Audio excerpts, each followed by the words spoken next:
Sa unang araw ko bilang manugang, inutusan ako ng aking biyenan na silbihan ang buong pamilya ng nakatayo habang sila ay naghahapunan. Saka lang daw ako papayagang kumain kapag tapos na silang lahat. Nagdilim ang aking paningin. Itinub ko ang bandehado ng pagkain at lumayas pabalik sa bahay ng aking mga magulang.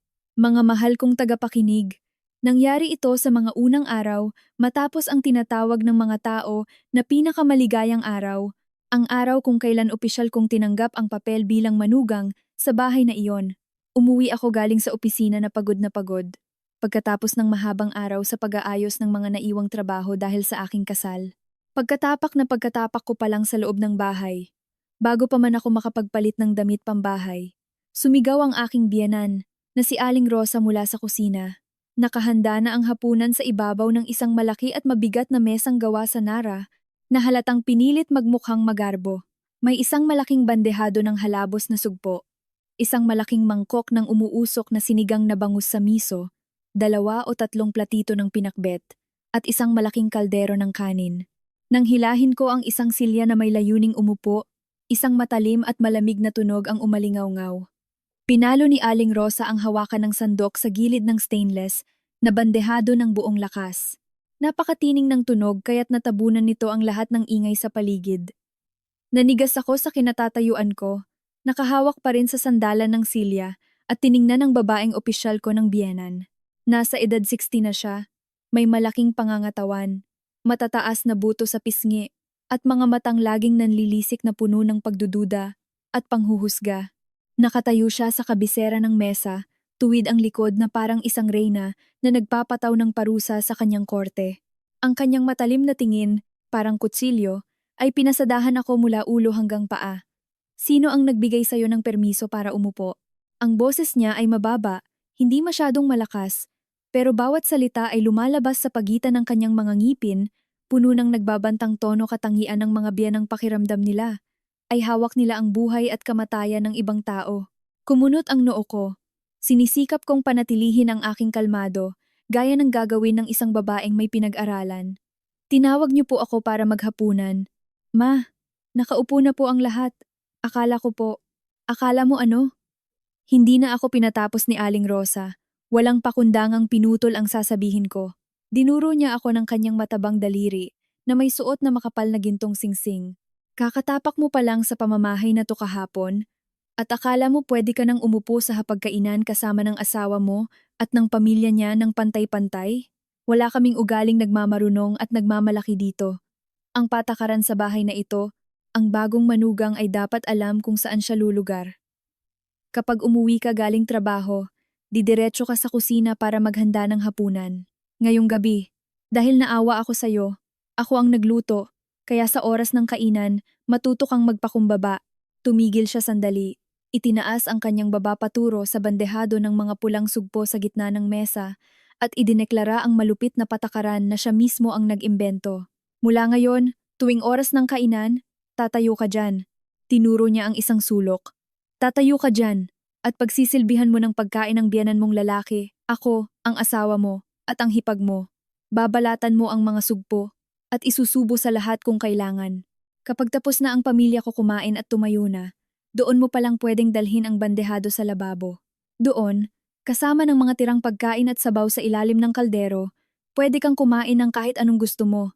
Gumastos kami ng malaki para ipasok ka sa bahay na to, kaya dapat lang napakinabangan ka namin. Ang isang bagong manugang ay dapat dinidisiplina mula sa unang araw para maalis ang pag-uugaling mapagmataas at malaya na parang dalagang walang patakaran nung nakatira pa sa mga magulang niya. Nanatili akong walang kibo. Ang hangin sa paligid ko ay tila nanigas. Bawat salita niya ay parang isang hindi nakikitang sampal sa aking dignidad. Ako, isang babaeng 30 anyos, may master's degree, corporate communications manager ng isang malaking kumpanya sa BGC, namamahala sa 12-dosenang empleyado at kumikita buwan-buwan ng higit pa sa buong taong pensyon niya. Lumaki ako sa isang pamilyang may paninindigan at delikadesa, kung saan tinuruan ako ng mga magulang ko na maging makatao, rumespeto sa iba, pero kailanman, ni minsan, hindi nila ako tinuruan na lumuhod at maging alila ng sinuman. Ang makaluma at bulok na pag-iisip ng babaeng ito, na tinitingnan ang manugang, bilang isang biniling kagamitan para pagsamantalahan at gamitin para ipagmalaki ang kanyang kapangyarihan, ay nakakadiri. Hindi niya ako nakikita bilang tao. Hindi niya ako nakikita bilang katuwang sa buhay ng kanyang anak. Sa paningin ni Aling Rosa, isa lamang akong mababang uring katulong, walang labis, walang kulang. Isang simpleng biktima para matugunan ang kanyang baliw na ilusyon ng kapangyarihan sa sarili niyang kusina. Nagsimulang kumulo ang dugo sa mga ugat ko, pumipintig sa aking sentido. Sinubukan kong magtiis, kinagat ang aking labi, tulad ng ginawa ko mula noong pamamanhikan hanggang sa araw ng kasal.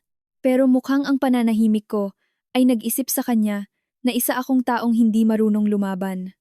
Dahan-dahan kong ipinasada ang aking paningin sa mesa, kung saan naroroon ang iba pang miyembro ng pamilyang ito.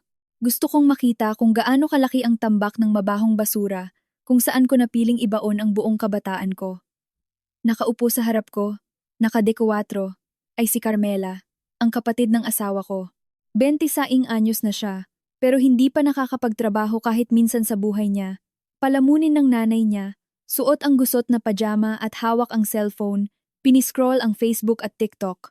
Paminsan-minsan, ngumingiti siya ng nakakainsulto. Nang makita niya akong nakatayo lang parang rebulto, inangat niya ang kanyang ulo. Ang kanyang mga mata, na makapalang eyeliner, ay tumitig sa akin. At nagpakawala siya ng isang pang-iinsulto.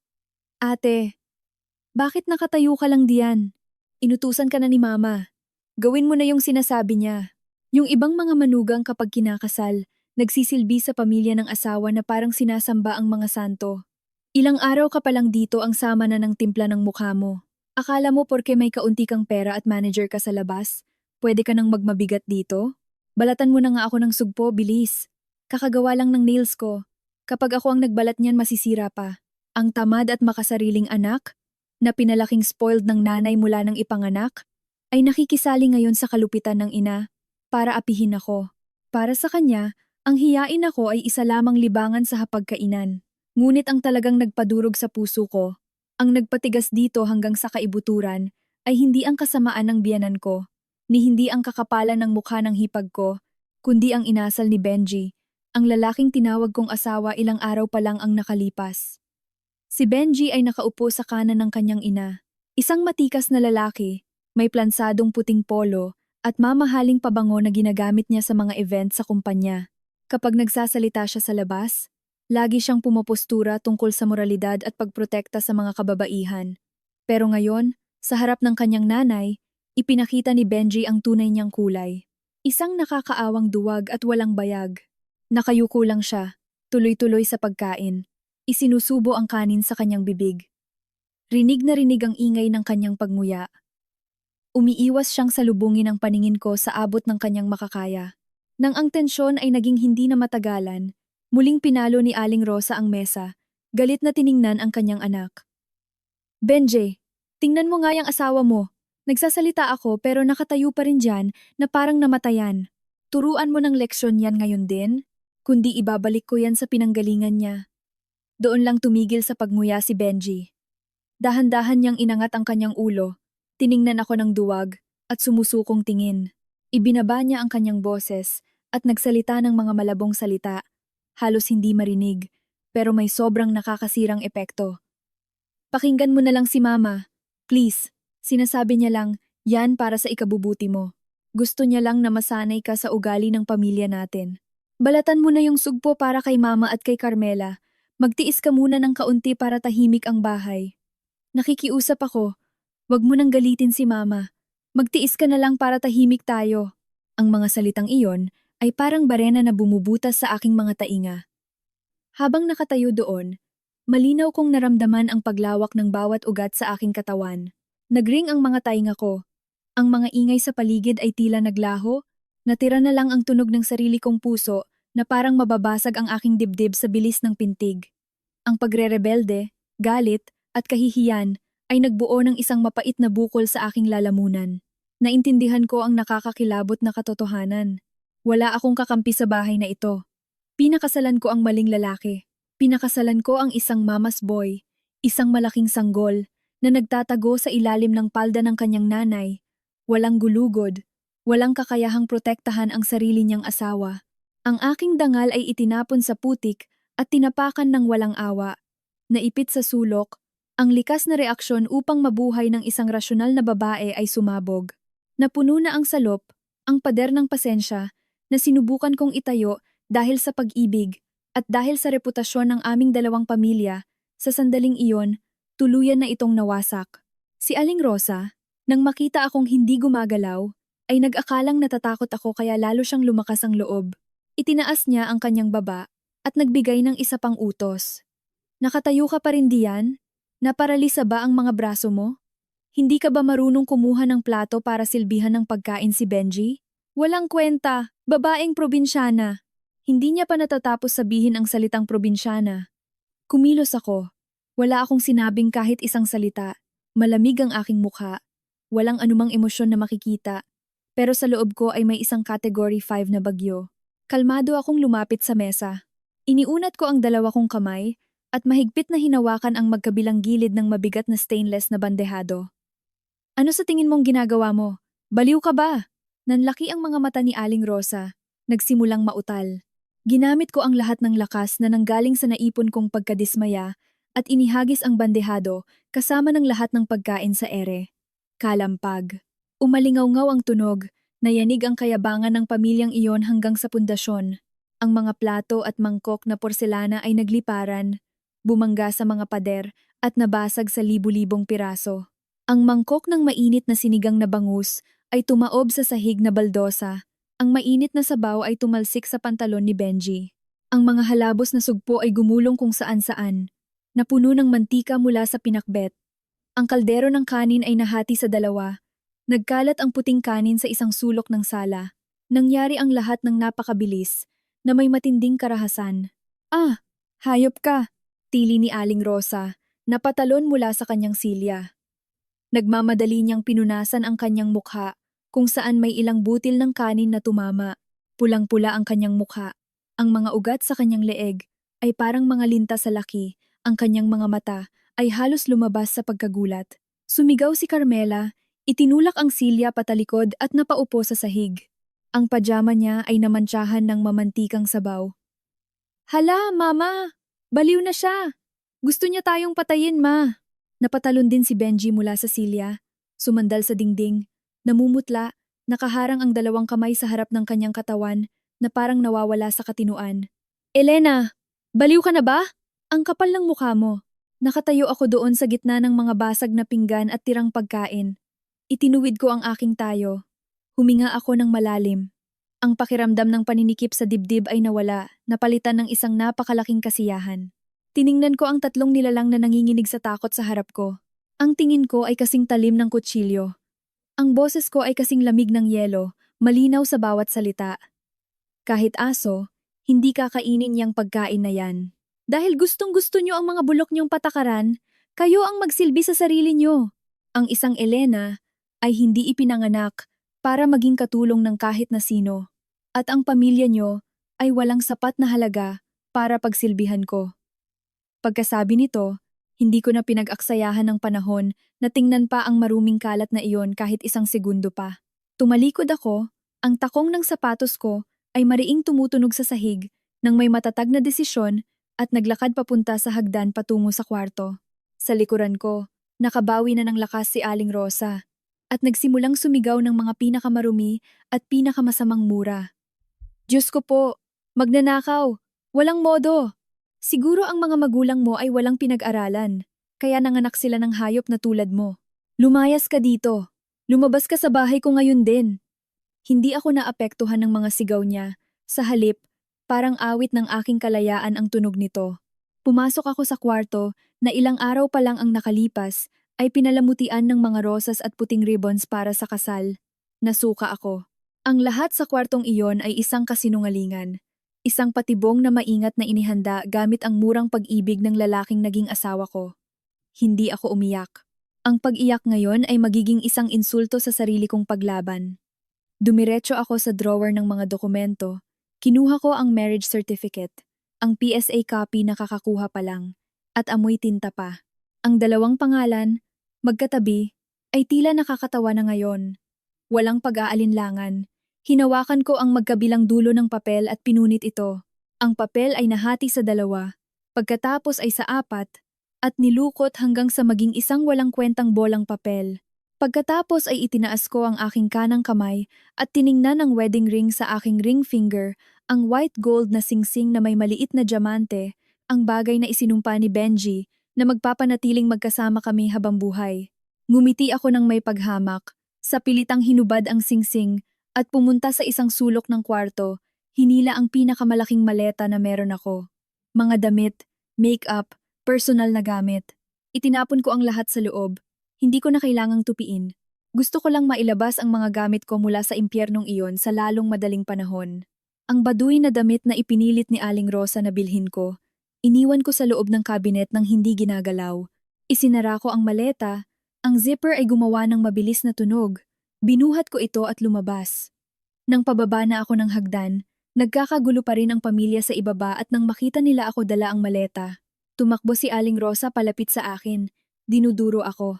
Tumatalsik pa ang laway. Matapang ka ha? Kung talagang magaling ka, lumayas ka sa bahay. Na to, at wag na wag kang babalik na gumagapang at nagmamakaawa sa akin. Sino ba sa akala mo ang sarili mo? Pagkatapos mong makipaghiwalay sa anak ko, sinong asong lalaki ang magkakagusto sa isang babaeng hiwalay sa asawa na katulad mo? Nang makita ni Benji ang determinasyon ko, tumakbo siya para hawakan ng maleta ko, nagmamakaawa ang boses. Elena, kumalma ka nga. Anong iisipin ng mga tao sa atin? Kung may problema tayo, bilang mag-asawa, pwede nating pag-usapan ng pribado. Humingi ka ng tawad kay mama at tutulungan kitang kausapin siya. Iwinaksi ko ang kamay ni Benji ng buong lakas na muntik na siyang matumba. Itinaas ko ang kamay kong may hawak ng mga piraso ng marriage certificate at ibinato ito sa mukha niya. Ang marriage certificate, pinunit ko na. Magkita tayo sa korte para sa annulment. Pagkatapos ay binuksan ko ang kamay ko. Ang wedding ring ay kumikinang sa gitna ng aking palad. Tiningnan ko si Aling Rosa. Tiningnan ko si Benji. At saka ko inihagis ang singsing direkta sa bunto ng tirang pagkain at mamantikang sabaw sa sahig ng sala. Bumagsak ang singsing na may maliit na tunog na metal, gumulong, at nawala sa lawa ng sabaw ng sinigang. Yung singsing nyo, ibinabalik ko, at siguraduhin yung lilinisin nyo ng maigi ang kalat nyo. Pagkasabi nito, kinaladkad ko ang maleta at dumiretso sa pintuan. Sumigaw si Aling Rosa sa likuran ko. Baliw ka! Ibalik mo yung gastos sa kasal. Ibalik mo sa akin ngayon din, at hahayaan kitang umalis. Hindi ko siya pinansin. Binuksan ko ang mabigat na bakal na gate. Kinaladkad ang maleta, at lumabas sa dilim, iniwan ang mga sigaw at pang-iinsulto sa likuran ko. Ang mga malulupit na sigaw ng pamilyang iyon ay unti-unting humina at tuluyan nang nawala nang sumara ang gate. Ang dilim ng gabi sa labas, kahit na medyo malamig, ay libong beses na mas maliwanag at malaya kaysa sa madilim na ilaw ng bahay na iyon.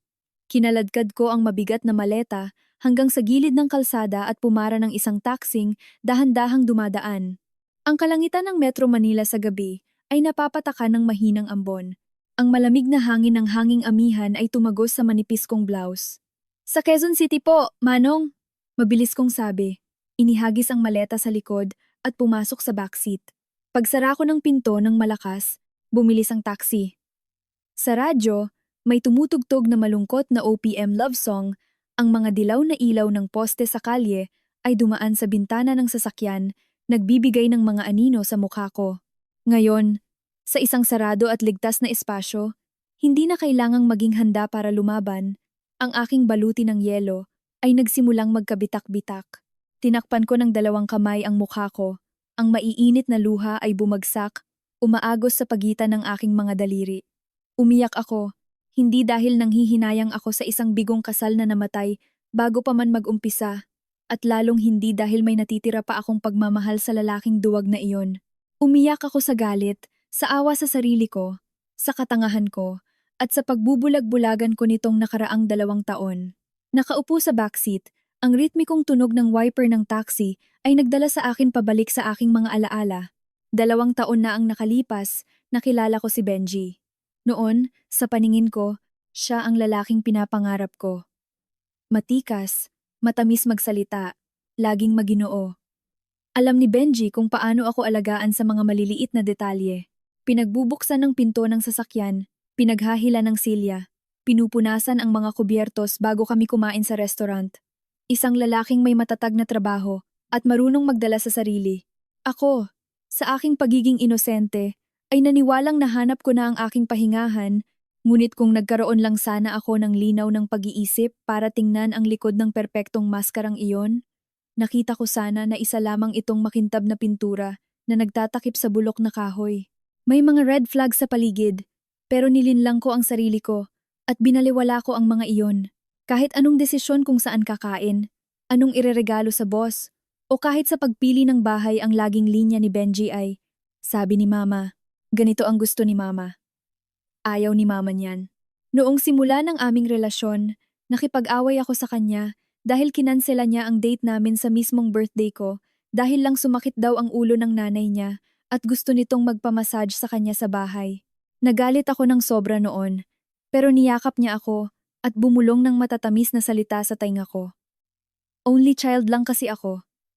Maaga kaming iniwan ni Papa. Pinalaki ako ni Mama ng sobrang hirap. Mahal na mahal ko si Mama. Kung mahal mo ako, kailangan mong mahalin din si Mama.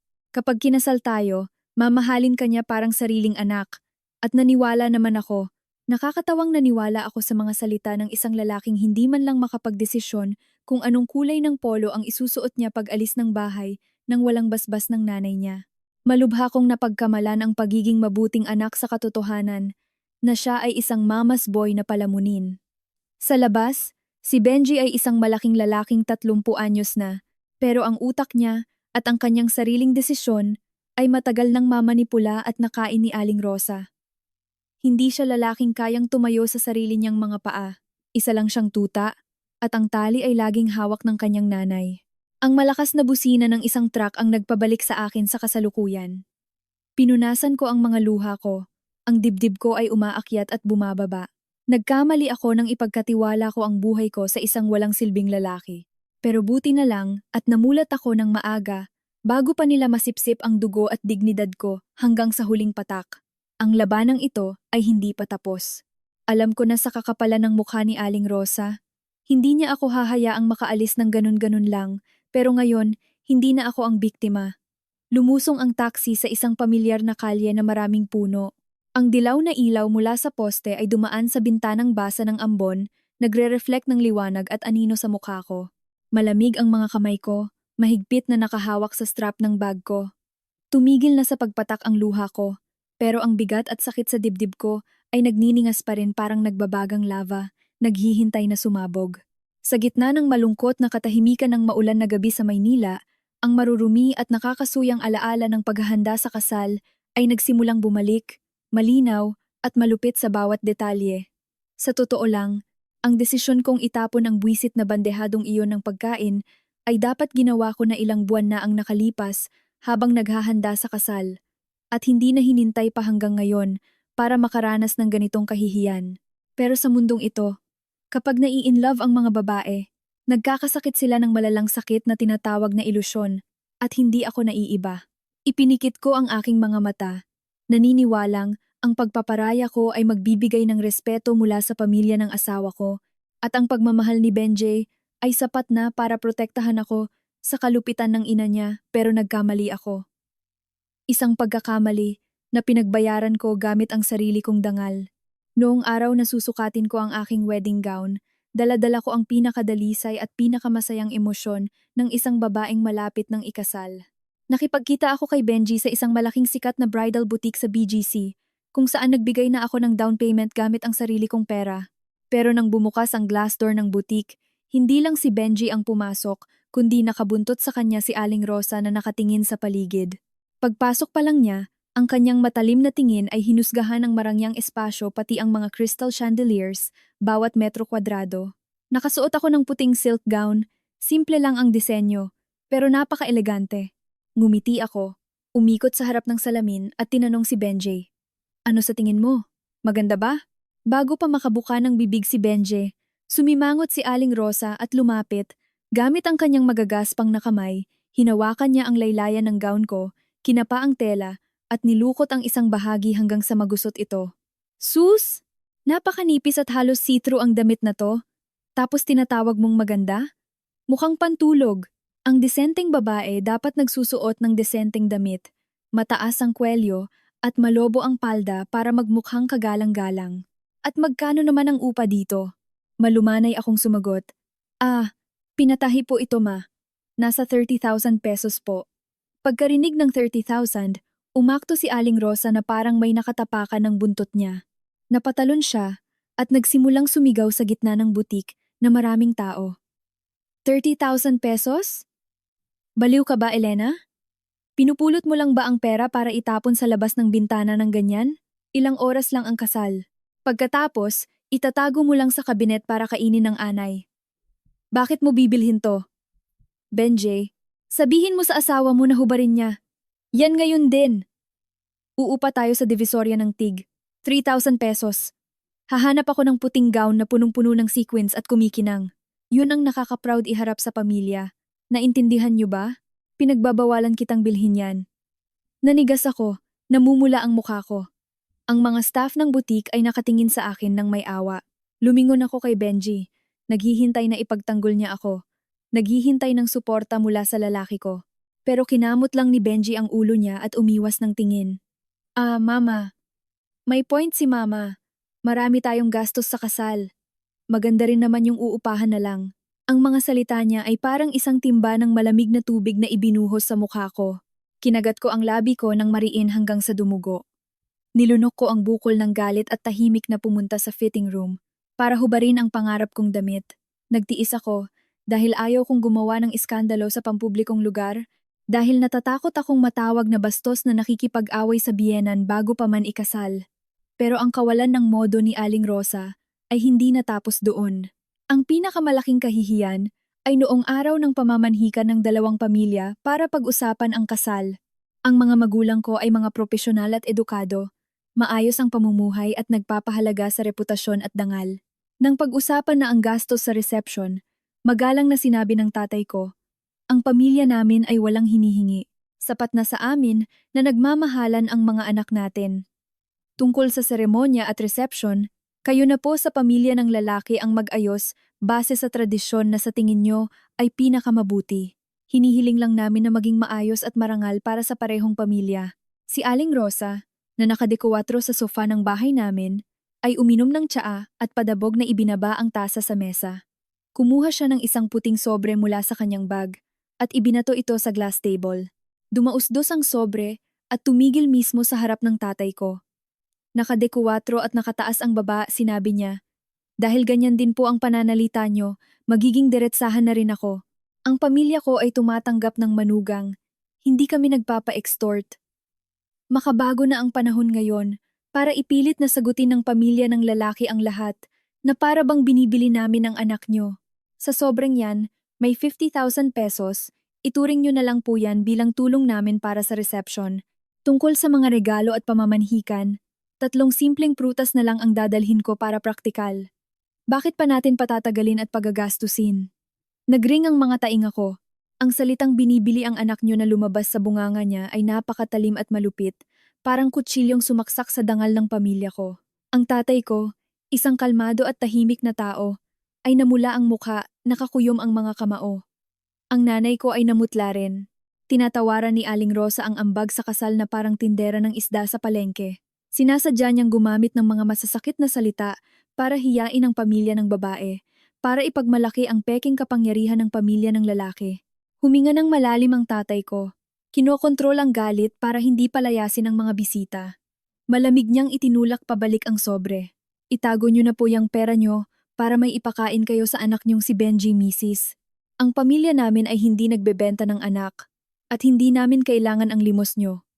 Kaya naming ipaghanda ng isang marangal na kasal ang anak namin gamit ang sarili naming pera. Nang gabing iyon, umiyak ako hanggang sa matuyo ang luha ko. Humingi ako ng tawad sa mga magulang ko. Gusto ko nang ikansela ang kasal, pero naipamigay na ang daan-daang imbitasyon.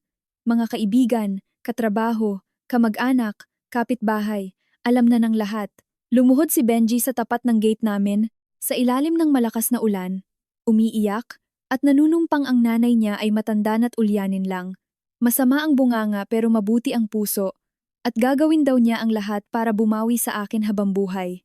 Ang matatamis na salita, na may kasamang luha ng isang duwag na lalaki, ang tuluyang sumira sa natitira kong katinuan. Nagparaya ako. Pinili kong iyuko ang aking ulo at pumasok sa pintuan ng pamilyang iyon, dala ang manipis na pag-asa na ang pasensya ko ay magbibigay ng mainit na pagtanggap mula sa kanila. Pero nagsisimula pa lang pala ang trahedya. Ang kasal ko ay ginanap noong kalagitnaan ng Nobyembre. Maaraw at mainit, nakasuot ako ng inupahang wedding gown na gusot, puno ng murang plastic sequins na sobrang kumikinang na mismong si Aling Rosa ang pumili. Mukha siyang mamahalin pero pangbaduy, at sobrang pangit. Ang makapal na makeup sa mukha ko ay parang pinapatay ang balat ko sa init. Nakaheels ako ng 3 pulgada at nagpalipat-lipat sa bawat mesa, ngumingiti, tumatawa, nagpapasalamat hanggang sa sumakit ang pangako. Ang likod ko ay pumipintig sa sakit na parang may nagmamartilyo. Ang kasal ay naging napakagulo, maingay, amoy beer at alak, at mga sigawan sa karaoke na nakakabingi. Si Aling Rosa ay nakasuot ng matingkad na pulang velvet na gown at kwintas na perlas na kasing laki ng rambutan. Nagpapalipat-lipat siya, nagkukunwaring mabait at makapangyarihang biyenan. Ipinagmamalaki niya sa mga kamag-anak na ang manugang niya ay galing sa magandang pamilya, isang mataas na manager na may malaking sweldo, at napakaswerte raw ng pamilya nila na nakuha ako. Pagkarinig sa mga walang kwentang salitang iyon, na puno ng pagkalkula at kasakiman, nasuka ako. Ang lahat ay isa lamang dula na perpektong plinano para mabusog ang kanyang kayabangan. Nang tuluyan ng makaalis ang huling lasing na bisita, na nag-iwan ng mga walang lamang bote at buto-buto sa mesa, doon pa lang ako pinayagang pumasok sa loob ng bahay. Basag ang katawan ko, ang mga binti ko ay manhid at maga. Gusto ko na lang umakyat sa kwarto, hubarin ang mabigat na gown at humiga sandali, pero pagkatapak ko pa lang sa unang baitang ng hagdan, umalingaw-ngaw ang boses ni Aling Rosa mula sa sala. Elena, Benji, bumaba kayo dito. Gustong kumausap ni Mama sa inyo. Bilis, hindi pa oras ng pahinga. Labag man sa loob, bumalik ako. Nakapaglatag na si Aling Rosa ng isang banig sa gitna ng sala. Sa tabi niya ay si Carmela na pinagmamasdan ang kanyang bagong paint na mga kuko nang may mausisang mukha. Tumakbo si Benji at naupo ng nakadekuwatro sa banig. Masunuring umupo ako sa isang tabi. Sinusubukang itago ang pagod sa mukha ko. Hindi na nagpaligoy-ligoy si Aling Rosa. Binuksan ang kanyang malaking bag ng mabilis. Inilahad niya ang kamay niya sa akin. Matalim ang tingin na parang kutsilyo at dahan-dahang nagsalita. Oh, asan na yung gintong kwintas na regalo sa'yo ng mga nakatatanda? Hubarin mo yan at ilapag lahat dito, pati na rin ang mga sobreng angpao mula sa mga katrabaho mo. Ibigay niyo lahat yan dito kay Mama. Nanigas ako. Nakahawak ang kamay ko sa mabigat na gintong kwintas na mismong nanay ko ang nagsuot sa akin ng buong pagmamalaki sa seremonya. Naguluhan akong nagtanong, Ma, para saan niyo po kukunin yung ginto at yung mga sobreng pera? Akala ko po bayad na ang lahat para sa reception? Ngumisi si Aling Rosa at tumawa ng mapang-uyam.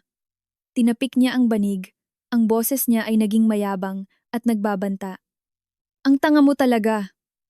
Mga bata pa kayo. Kapag may hawak kayong ganyan kalaking pera, gagastusin niyo lang yan sa mga walang kwentang bagay at mawawala ng hindi niyo namamalayan. Ang patakaran dito sa bahay, ang biyenan ang humahawak ng pera. Ibigay mo sa akin ang lahat. Ako ang magtatago para sa inyo. Ibabalot ko yan ng maayos at itatago sa vault. Sa susunod, kapag may malaki kayong pagkakagastusan, tulad ng panganganak, pagbili ng sasakyan, o pagtatayo ng negosyo, ibibigay sa inyo ni Mama.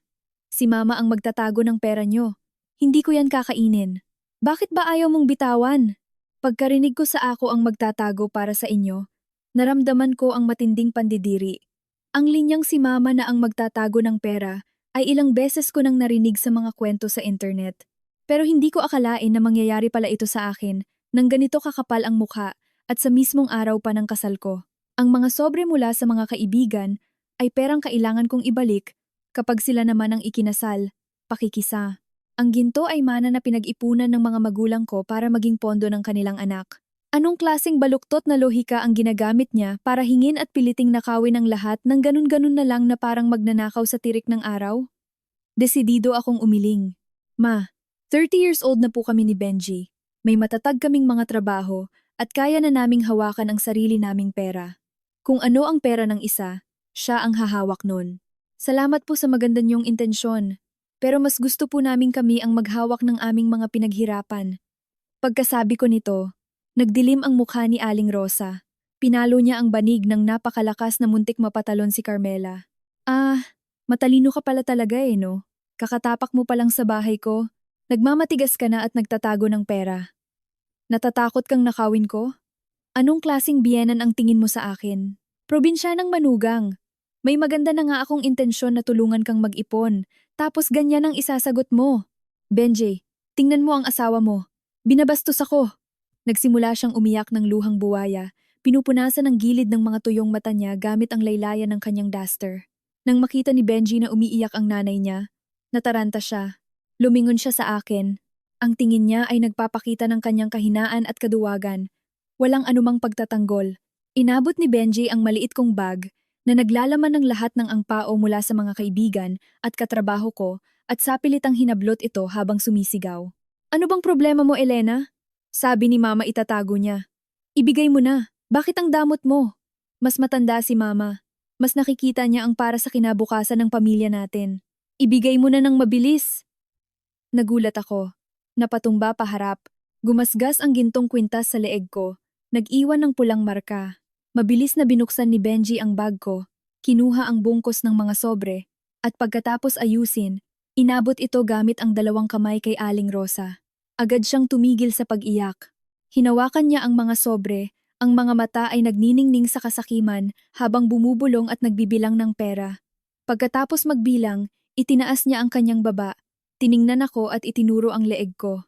At yung kwintas pati mga singsing. Hubarin mo at ibigay dito. Lumapit ulit si Benji. At sa sandaling inabot ng lalaking iyon ang leeg ko para hubarin ang gintong kwintas ng nanay ko. Alam ko na. Tapos na ang kasal na ito. Nakatameme akong nakaupo sa banig. Nakakaramdam na parang nanakawan ako hindi ng mga estranghero, kundi ng mga taong dapat ay tatawagin kong pamilya. Bandang 8:00 ng gabi, pumasok ako sa kwarto naming mag-asawa. Ang kwarto ay pinalamutian ng masakit sa matang pulang kulay. May mga tabinging cutouts ng puso at ibon na nakadikit sa pader. Ang kama ay may sapin na mumurahing bedsheet na galing palengke. Ang amoy kulob na kumot ay humahalo sa amoy albatros na nagmumula sa mumurahing plywood na kabinet. Walang emosyong umupo ako sa gilid ng kama. Hinihimas ang walang lamang leeg ko. Pumatak ang luha sa likod ng kamay ko. Ang pakiramdam ng kahihiyan ay sumasakal sa lalamunan ko. Bumukas ang pinto ng banyo at lumabas si Benji na nakatawalya sa baywang. Umalingasaw ang amoy ng mumurahing sabon. Nang makita niya akong umiiyak, nag-aalangan siyang lumapit. Akmang yayakapin ako. Umiwas ako. Tinapik ang kamay niya. Malamig ang boses. Masaya ka na? Nakawin ang pera ng asawa mo para ibigay sa nanay mo? Akala mo ba na panindigan mo na ang pagiging mabuting anak? Kumunot ang noo ni Benji, naiinis, bumuntong hininga, nagsuot ng t-shirt at tumunog ang dila. Yan na naman tayo sa pera eh.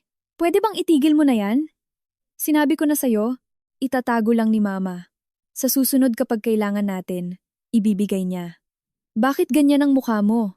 Tingnan mo si Carmela. Kinasal at kinailangan ding ibigay ang lahat ng pera sa biyenan. Dito sa bahay, ang salita ni Mama ay batas.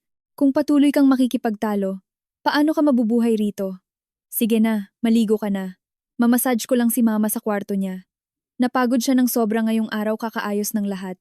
Dumadaing siyang sumasakit ang buong katawan. Pagkasabi noon, nang hindi hinihintay ang sagot ko, kinuha ni Benji ang cellphone niya at nagmamadaling lumabas. Iniwan akong nag-iisa at litong-lito sa gitna ng kwartong iyon na pula at nakakasakal. Nakatitig lang ako sa nakasarang pinto, walang kibo. Lumipas ang 1 oras, 2 oras. Ang tiktak ng orasan sa pader ay gumagawa ng tuyong ritmo sa katahimikan. 11:00 ng gabi, ang unang gabi ng pulot gata, ang pinakasagradong gabi sa buhay ng isang babae, pero ang buwisit kong asawa ay nawawala pa rin. Dahil sa pag-aalala at pagre-rebelde, napilitan akong tumayo. Dahan-dahan kong binuksan ang pinto ng kwarto at lumabas sa madilim na hallway. Tahimik ang bahay ni na Aling Rosa. Naglakad ako sa hallway papunta sa pinakadulong kwarto, kung saan may manipis na ilaw na lumalabas mula sa awang ng pinto.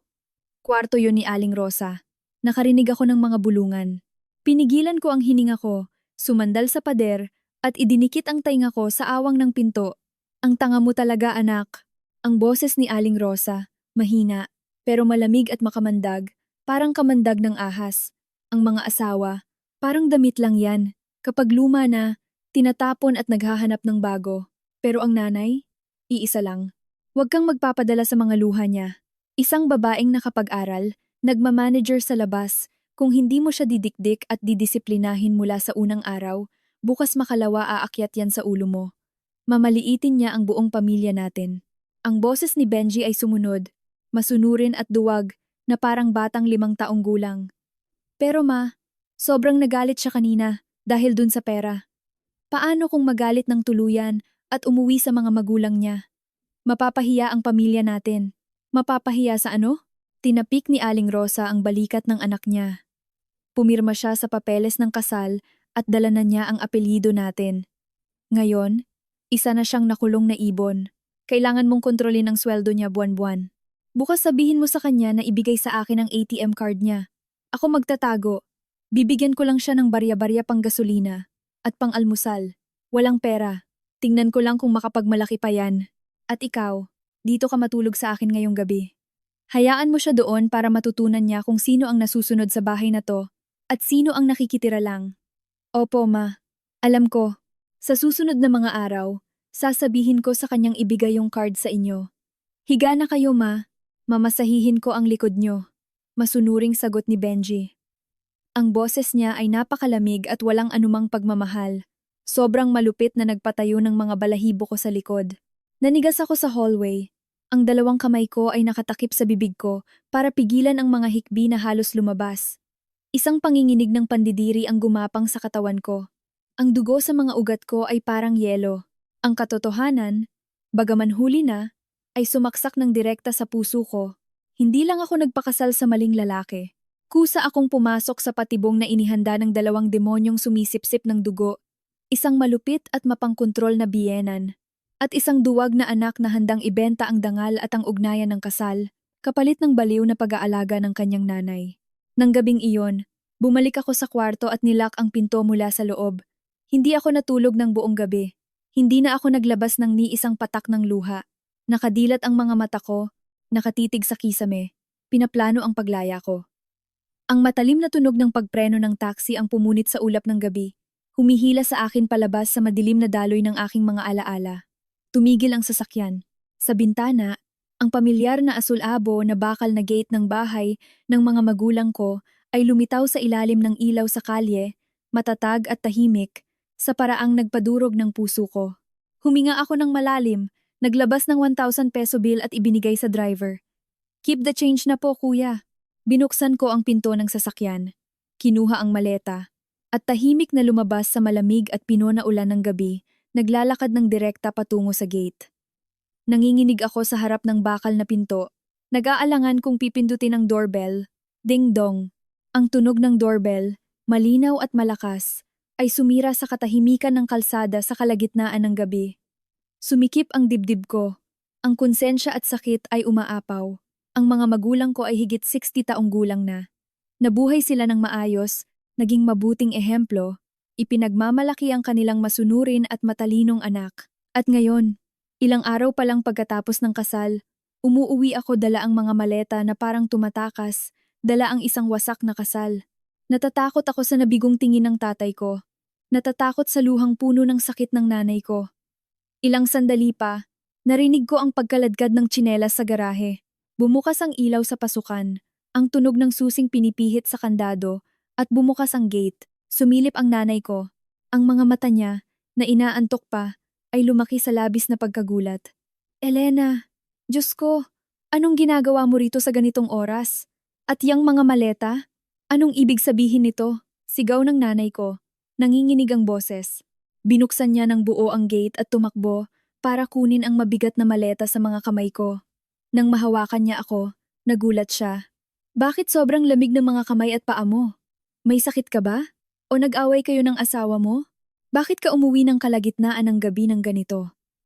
Pagkarinig ko sa pamilyar niyang boses, Ang pader ng yelo na sinubukan kong itayo noong mga nakaraang araw ay tuluyan ng gumuho. Napasabog ako sa iyak. Ang mga hikbi ko ay umalingaw-ngaw sa maulan na gabi. Niyakap ko ang nanay ko. Mahigpit na niyakap ang maliit niyang katawan. Umiiyak na parang batang 3 taong gulang na inapi. Nay, sorry po. Hindi ko na po kaya sa bahay na yon. Sila. Hindi nila ako tinatratong tao. Ang nanay ko, na sobrang nag-aalala, ay hinaplos ang likod ko at mabilis akong hinila papasok ng bahay. Ang mainit na ilaw sa sala ay nagpalayas sa lamig ng gabi. Ang tatay ko, nang marinig ang ingay, ay nagmamadaling nagsuot ng jacket sa ibabaw ng pajama at lumabas ng kwarto, hawak ang salamin niya. Nang makita niya ako, gulo ang buhok at basa ng luha ang mukha, tumigil siya. Tumayo ang tatay ko sa gitna ng sala, nakakunot ang noo. Hindi siya nagtanong tulad ng nanay ko. Tumango lang siya papunta sa sofa. Ang boses niya ay malalim pero puno ng hindi maipaliwanag na sakit. Maupo ka rito. Uminom ka muna ng mainit na tubig para kumalma ka. Saka mo ikwento kay tatay kung anong nangyari. Kahit bumagsak ang langit, nandito lang si tatay. Tumakbo ang nanay ko para magtimpla ng mainit na salabat at pinilit akong inumin iyon. Ang init ng salabat, ang anghang ng luya, at ang nag-aalala ngunit puno ng pagmamahal na tingin ng mga magulang ko ang nagpakalma sa akin. Umurong ako sa komportableng sofa, isang lugar na nakakonekta sa mapayapang pagkabata ko, at sinimulang ikwento sa kanila ang lahat. Ikinwento ko ng detalyado, walang iniwan. Mula sa nakakahiyang unang gabi, iniwan ng asawang mas piniling masahihin ang ina, hanggang sa malaking eksena kung saan ninakaw ni Aling Rosa ang pera at halos hingi ng ATM card ko nang walang kahihiyan. Ikinwento ko ang kaduwagan ni Benji, ang mapang-asar at makapal na mukhang ugali ng hipag ko, at sa huli, ang nakakadiring bandehado ng pagkain ngayong gabi. Tungkol sa malupit na batas na gusto ni Aling Rosa na gamitin para ikulong ako, pinipilit akong maging alila ng pamilyang iyon na bulok. Habang nagkwekwento ako, mas bumibigat at mas tumitindi ang tensyon sa sala, halos hindi na makahinga. Ang nanay ko, na nakaupo sa tabi ko, ay nilulukot ang laylayan ng damit niya. Ang mga luha ay umaagos sa galit. Diyos ko, napakasasamang tao! Mga demonyo, hindi mga tao. Ang anak ko, ang kayamanan ko, na pinalaki ko ng maingat parang gintong itlog, na pinag-aral ko hanggang maging manager, tapos pipilitin nila siyang magsilbi ng kanin at magbalat ng sugpo na parang katulong? At yang si Benji, sa labas mukhang disente, pero isa lang palang duwag na mama's boy. Ang pamilya niya, mga magnanakaw na walang klase. Ang nanay ko ay nasa kasagsagan ng kanyang galit, nagmumura. Halos gusto na niyang kumuha ng itak at tadtarin ang mga taong iyon ng pinong-pino. Taliwas sa galit ng nanay ko, ang tatay ko ay tahimik lang na nakaupo sa kahoy na silya sa tapat. Wala siyang sinabing kahit isang salita. Ang mukha niya ay matigas, malamig, at nakakatakot na parang rebultong tanso. Pero kung titingnang mabuti, makikita ang pag-usli ng mga ugat sa likod ng kamay niya. Ang mga kamay niya ay nakakapit sa braso ng lumang kahoy na silya nang napakahigpit na namumuti na ang mga buko ng daliri niya. Ang matalim niyang paningin ay nakatitig sa kawalan. Ang kalmado ng isang lalaking dumaan sa hirap ay lalong nagpakilabot sa paligid. Nang matapos akong magkwento, unti-unting humina ang iyak ko. Doon lang tumayo ang tatay ko, lumapit, ipinatong ang malaki at mainit niyang kamay sa ulo ko at dahan-dahang hinaplos ito. Tama lang ang ginawa mo anak, na itinapon mo ang pagkaing yun. Napakatama ng ginawa mo. Ang dangal ng anak ko, hindi ko hahayaang tapakan ng kahit sino. Kapag nagpakasal sa maling lalaki, maghiwalay. Walang kailangang tiisin. Ngayong gabi, matulog ka ng tahimik sa bahay natin. Hayaan mo si tatay ang humarap sa mga walang modong yan. Ang mga salita ng tatay ko, mababa at matatag, puno ng tunay na lakas ng pamoprotekta, ay parang isang higanteng kalasag sa harap ko, sinasangga ang mga lason na palaso ng mundo.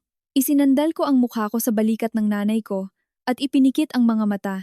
Eksakto sa sandaling iyon, ang tunog ng isang malakas na pagpreno ng sasakyan ay umalingaw-ngaw sa kanto, pumilas sa katahimikan ng gabi. Ang totoong labanan ay nagsisimula pa lang. Ang tunog ng mga gulong na nag-iingay sa basang kalsada ay lalong lumalapit sa aming gate. 2 oras lang matapos akong umalis dala ang maleta ko, ang pamilya ni Aling Rosa, nakaamoy sa biktimang nakatakas, ay dumating ng buong puwersa para maningil. Kalampag. Ang tunog ng mga kamaong bumabayo sa bakal na gate ay umalingaw-ngaw, umaalog sa mga pader na semento.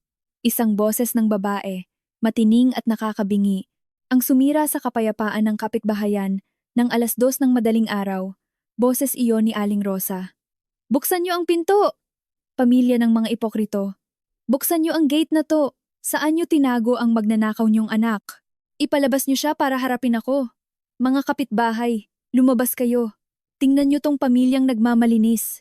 Niloko kami para sa kasal, para lang nakawin ang pera ng pamilya ko." Ang boses niya ay sumisigaw. Hinihila ang mga salita na parang nasa isang teleserye. Napatalon ang nanay ko. Tumayo mula sa silya. Ang tatay ko, walang pinagbagong ekspresyon, ay ipinatong lang ang kamay sa balikat ng nanay ko. Sinenyasang umupo siya. Pagkatapos, dahan-dahan siyang naglakad papunta sa bintana, hinawi ang kortina at sumilip. Sumunod ako, nagtatago sa likod niya. Sa ilalim ng dilaw na ilaw ng poste, ang pinaka-nakakatawa at nakakaawang eksena ay nagaganap sa harap ng gate namin. Hindi na kinakatok ni Aling Rosa ang gate. Gumamit na siya ng pinakamababang paraan ng mga palengkerang walang pinag-aralan. Gumawa siya ng iskandalo. Umupo siya sa gitna ng basang kalsada, nakabukaka, ang mga kamay ay pinapalo ang mga hita niya habang walang tigil sa pagsigaw. Ang buhok niya, sira-sira ang pagkakakulot, ay nakadikit sa kanyang mga pisngi. "Diyos ko po! Ang pamilya ko ay walang swerte. Nag-alaga kami ng demonyong ahas sa bahay.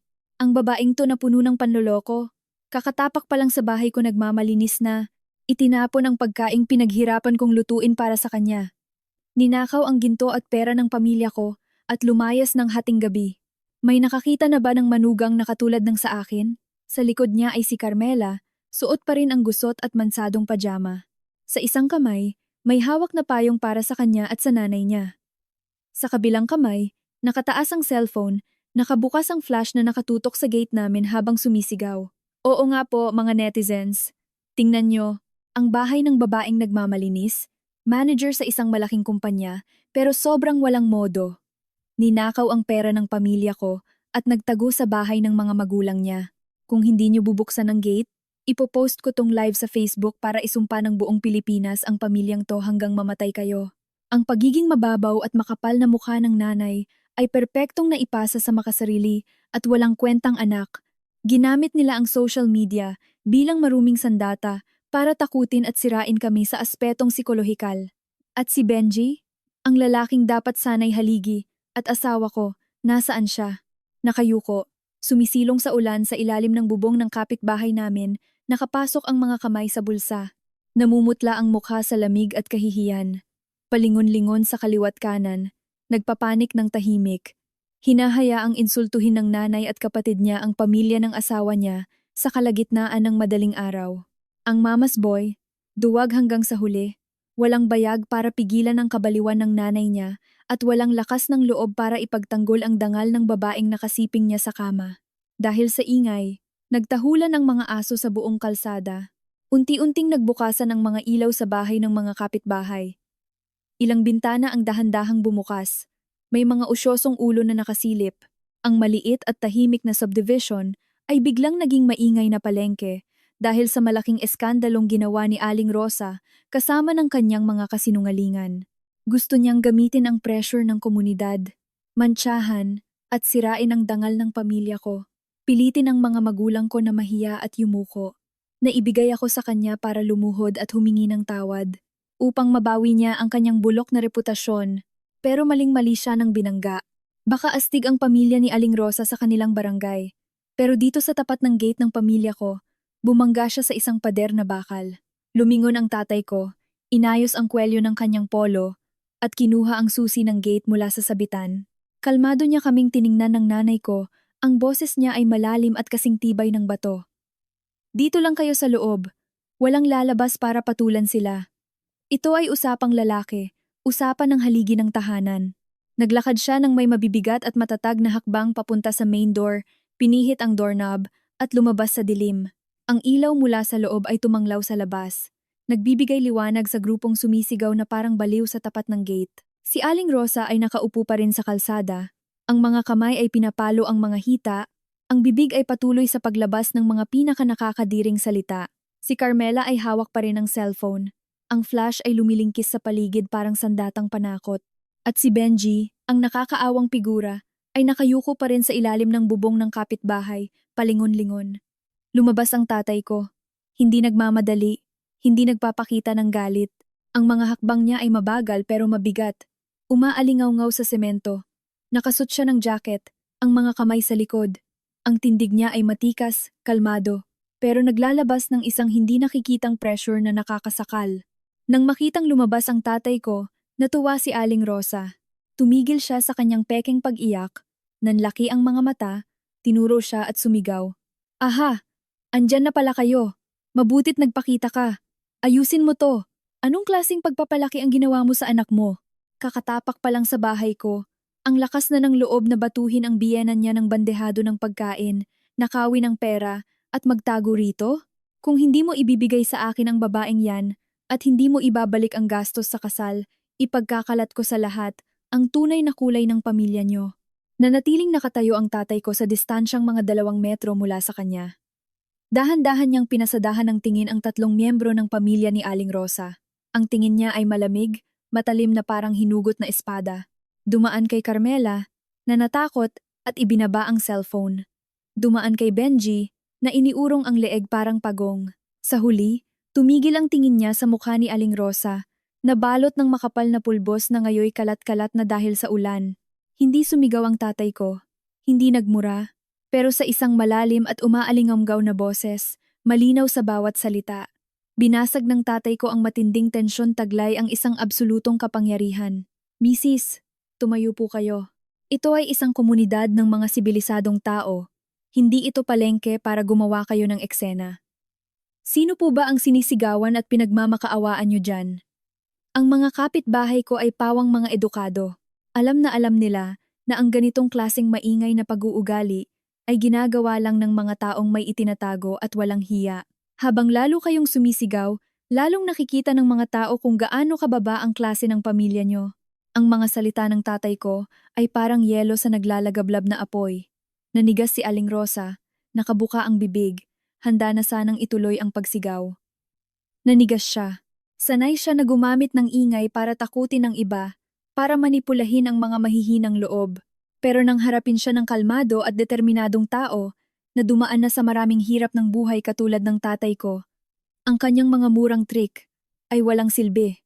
Parang pagsuntok sa isang sako ng buhangin. Hindi lang ito hindi nakasakit, bumalik pa ito sa kanya. Humakbang ang tatay ko ng kalahati. Naging mas matatag ang boses niya, idiniin ang bawat pantig. Tinatanong niyo kung paano ko pinalaki ang anak ko? Tinuruan ko ang anak ko na rumespeto sa mga nakatatanda, maging mapagpasensya para hindi makasakit ng iba. Pero kailanman ay hindi ko siya tinuruan na lumuhod at maging katulong ng sinuman. Ang bandehado ng pagkain na pinilit niyong isilbi niya nang nakatayo na parang alila kulang pa nga ang pagtapon niya noon. Kung nandoon ako, hindi lang bandehado ang itatapon ko. Sipain ko palabas ng pinto kung sino man ang tatapak sa dangal ng anak ko. Si Aling Rosa, natataranta, ay sumuporta sa lupa para tumayo, nauutal. Kinakampihan mo yang anak mo. Wala kang nakikita. Ninakaw niya ang ginto at pera ko. Sino ang nagnakaw kanino? Sigaw ng tatay ko. Biglang hindi naging ganoon kalakas ang boses niya, pero ito ay napakatalim, puno ng napipigilang galit. Ang pera sa mga sobre mula sa mga kaibigan at katrabaho niya ay umaabot ng libu-libong piso. Anong karapatan niyong hablutin yon mula sa mga kamay niya? Sa gitna ng sarili niyong bahay? Ang gintong kwintas na ibinigay sa kanya ng nanay niya, yung duwag niyong anak, ang mismong kumuha noon para ibigay sa inyo. Akala niyo ba, hindi ko alam? Isa po kayong nakatatanda, dala niyo ang titulo ng biyenan, pero ang kasakiman at kalupitan niyo ay mas masahol pa sa isang magnanakaw sa kanto. Biglang bumaling ang tatay ko kay Benji, ang dating manugang na nanginginig sa ilalim ng bubong. Direkta siyang dinuro ng tatay ko at binitawan ang pinakamatinding pagkamuhi. At ikaw, Benji?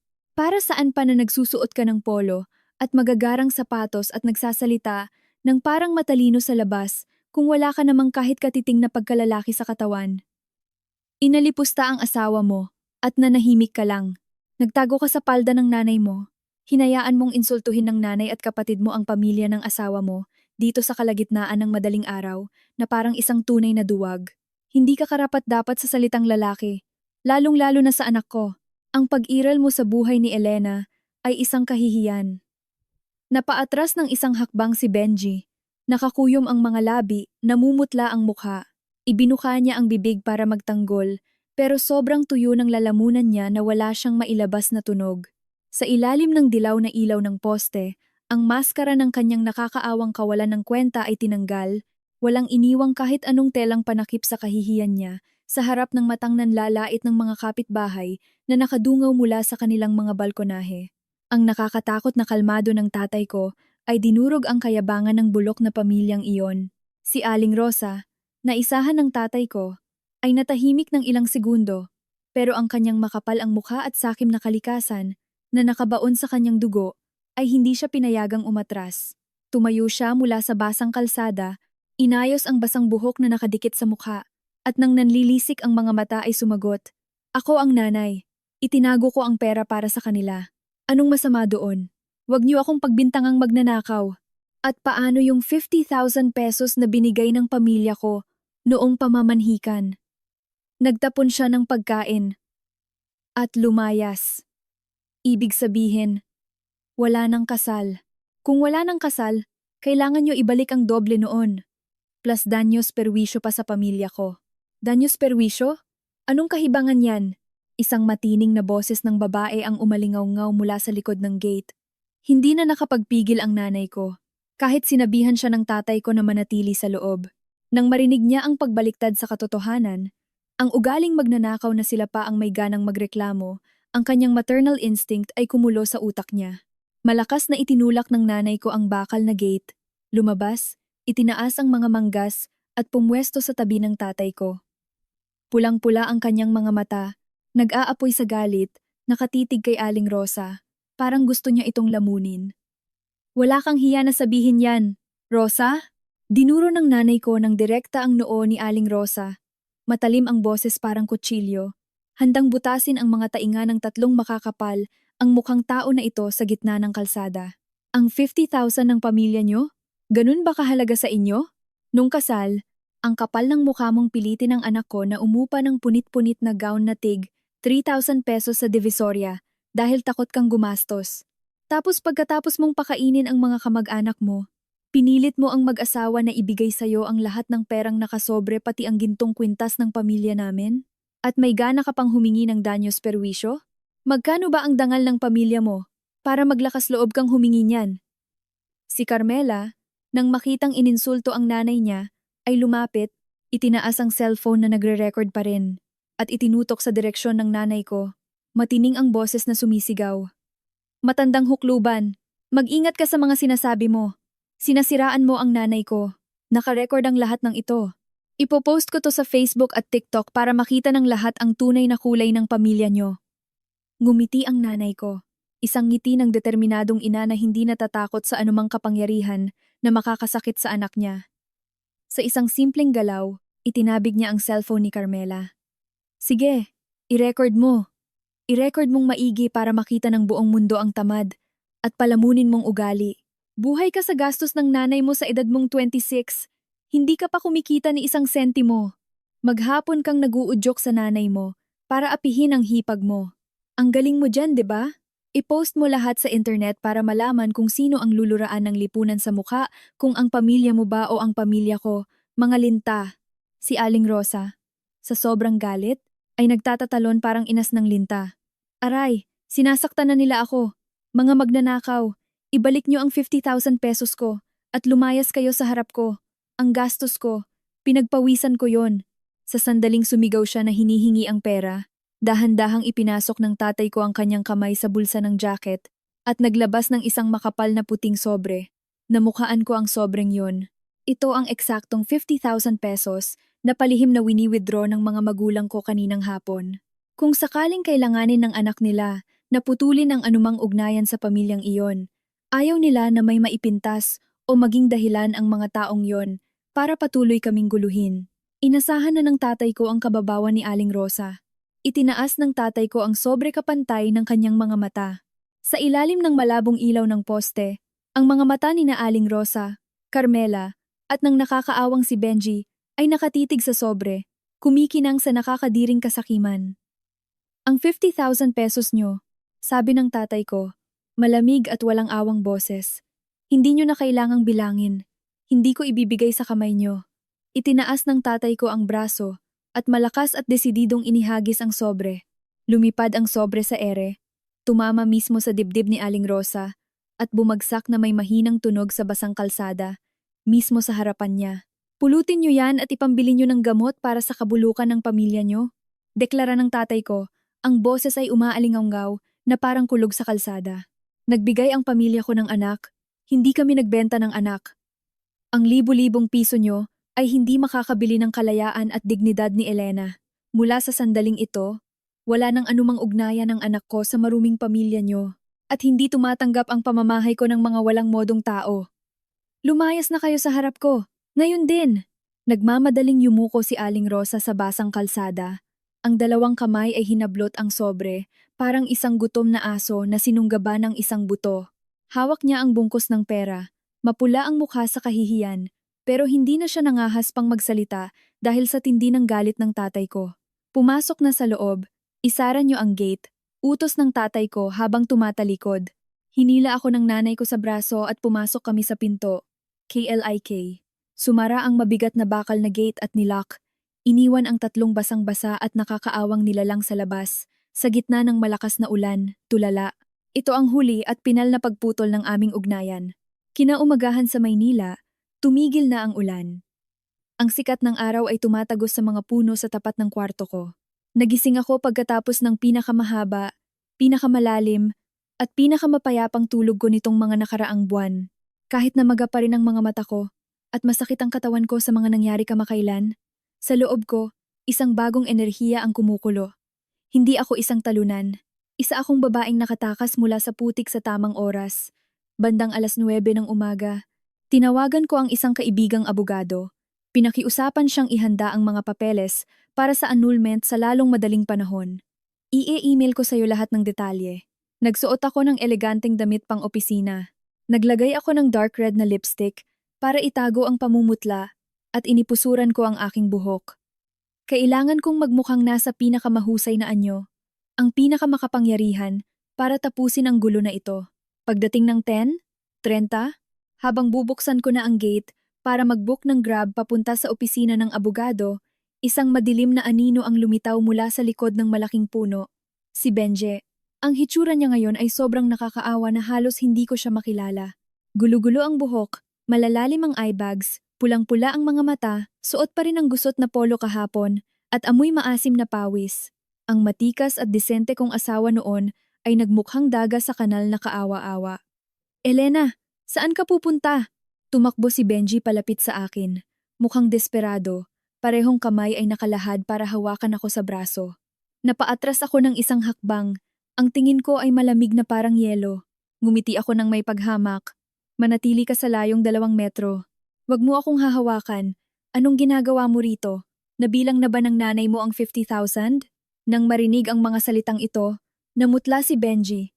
Lumuhod sa semento, mapula ang mga mata, at nagsimulang umiyak ng luhang buwaya. Nakikiusap ako, Elena. Kagabi, nakipag-away ako ng matindi kay mama. Narealize niya na mali siya. Maawa ka naman sa akin. Maawa ka sa 2 taong pagmamahalan natin. Patawarin mo na si mama. Matanda na siya. Ulyanin na. Sakim lang si mama sa pera, kaya siya nakapagsalita ng ganun. Umuwi na tayo please.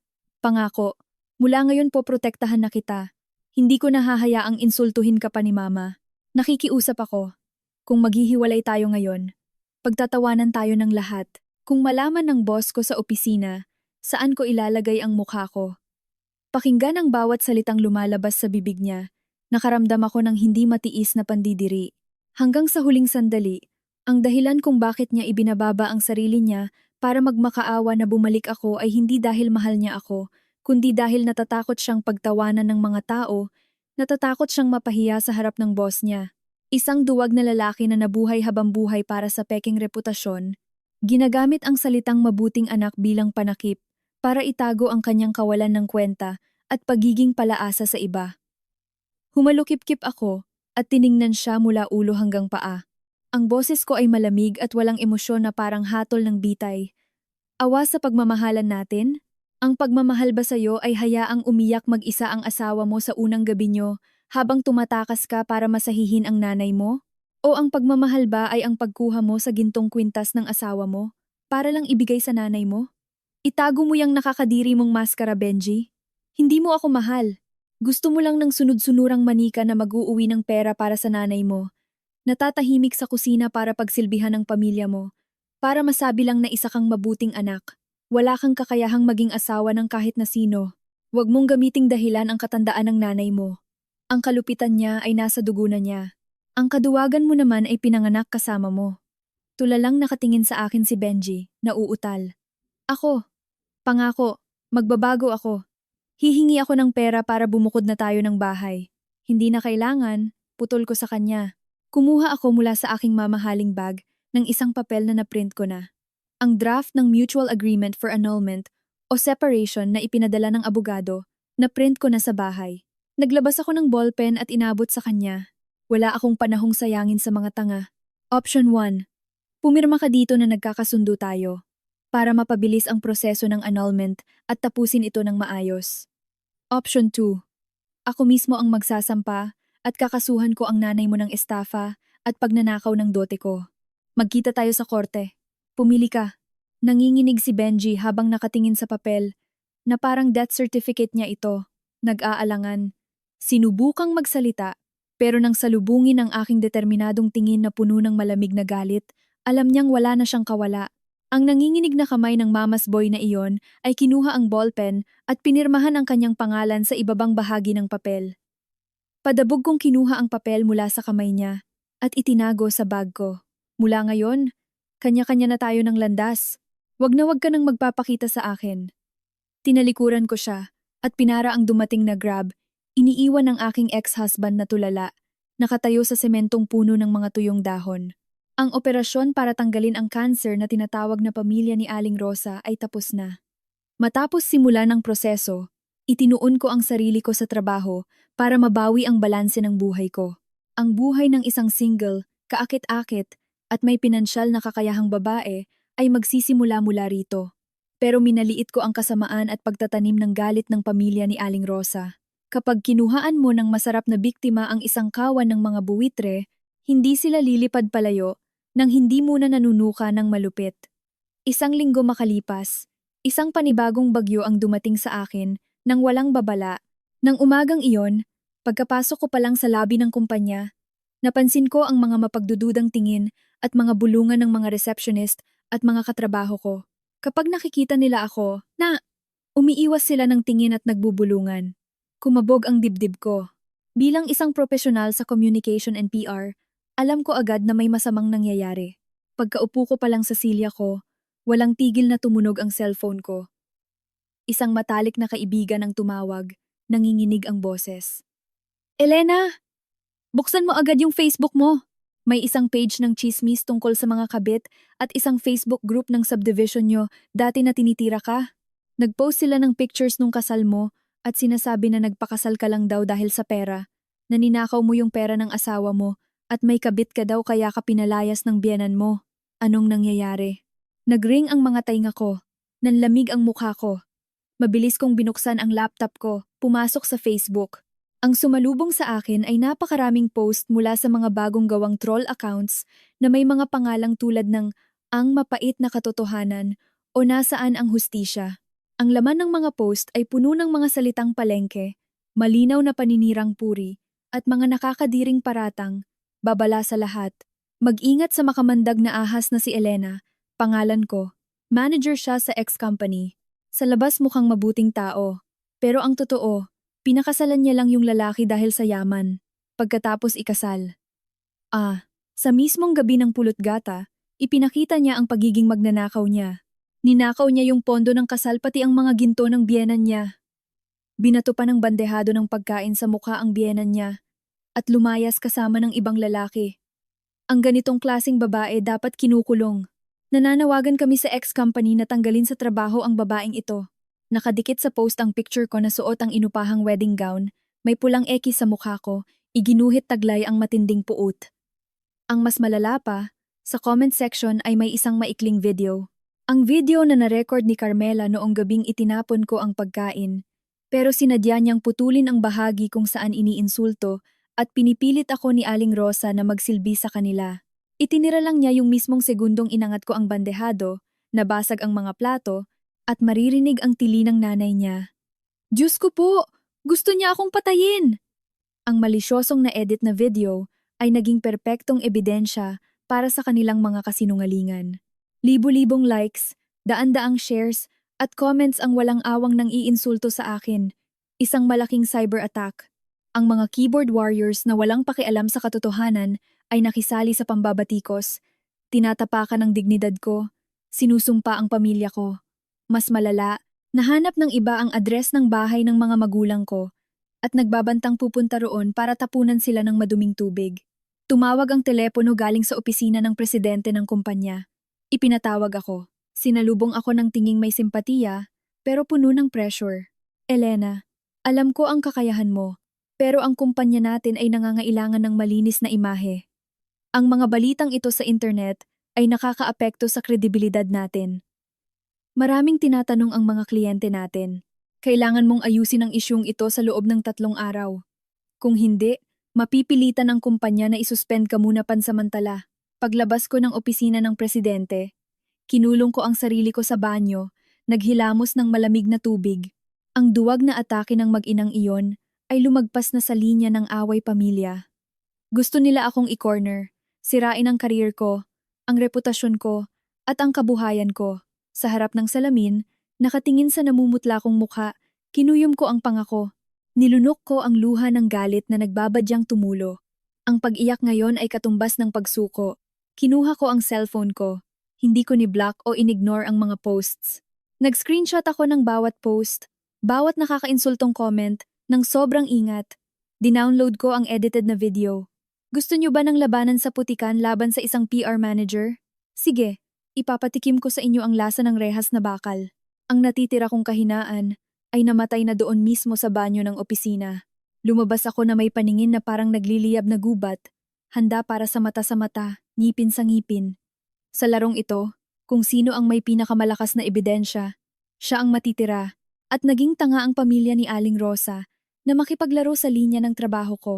Nang gabing iyon, nakipagkita ako kay David, isang lumang kaibigan nung college, na ngayon ay isang cybersecurity expert, isang magaling na white hat hacker. Sa isang tago na coffee shop, iniusog ko ang laptop ko papunta sa kanya at binuksan ang mga links ng lahat ng naninirang posts. Kailangan kong matrace mo ang IP address ng mga troll accounts na to. Gusto kong malaman kung anong eksaktong device at lokasyon kung saan nila pinost-to. Babayaran kita kung magkano man ang kailangan. Sabi ko, malamig ang boses. Ang kamay ko ay hinahaplos ang tasa ng kape. Nagsimulang mag-type ng mabilis si David. Ang screen niya ay napuno ng green at red na codes. Wala pang 20 minuto, ngumiti siya at iniharap ang screen sa akin. Tapos na. Hindi naman mahirap. Gumamit lang sila ng mga bagong gawang accounts na maraming butas. Ang IP address na nag-post nito ay nanggaling sa isang Wi-Fi router sa Block X, Lot Y sa subdivision nyo dati. Ang device na ginamit ay isang iPhone 14 Pro Max. Tumugma ba sa address ng asawa mo? Tumango ako. Isang mapang-uyam na ngiti ang namuo sa aking mga labi. Ang address ay mismong pugad ng daga ng pamilya ni Aling Rosa. At yung iPhone na iyon ay ang birthday gift ko mula sa sariling ipon kay Carmela nung 1 taon para lang makuha ang loob ng hipag ko ang pabula tungkol sa magsasaka at sa ahas na naging totoo. Ginamit pa ng babaeng, yun ang regalo ko para tapunan ako ng putik. Pero hindi sapat ang IP address lang para makasuhan sila. Kinabukasan, kumuha ako ng notary public para i-certify bilang ebidensya ang lahat ng screenshots ng paninirang puri. Ang mga nakakabantang text messages mula sa mga unknown numbers na ipinadala sa akin ng pamilya ni Aling Rosa nitong buong linggo, pati na ang edited na video, ay iniprint at tinataka ng notary seal, ginawa itong legal na ebidensya. Ang susunod na hakbang ay ang wasakin ng kasinungalingan ng video. Nag-leave ako sa trabaho, nag-disguise gamit ang jacket at shades, at bumalik sakay ng taxi sa barangay ni Aling Rosa, ang masikip at dikit-dikit na lugar kung saan kahit ang pagkahulog ng karayom ay maririnig.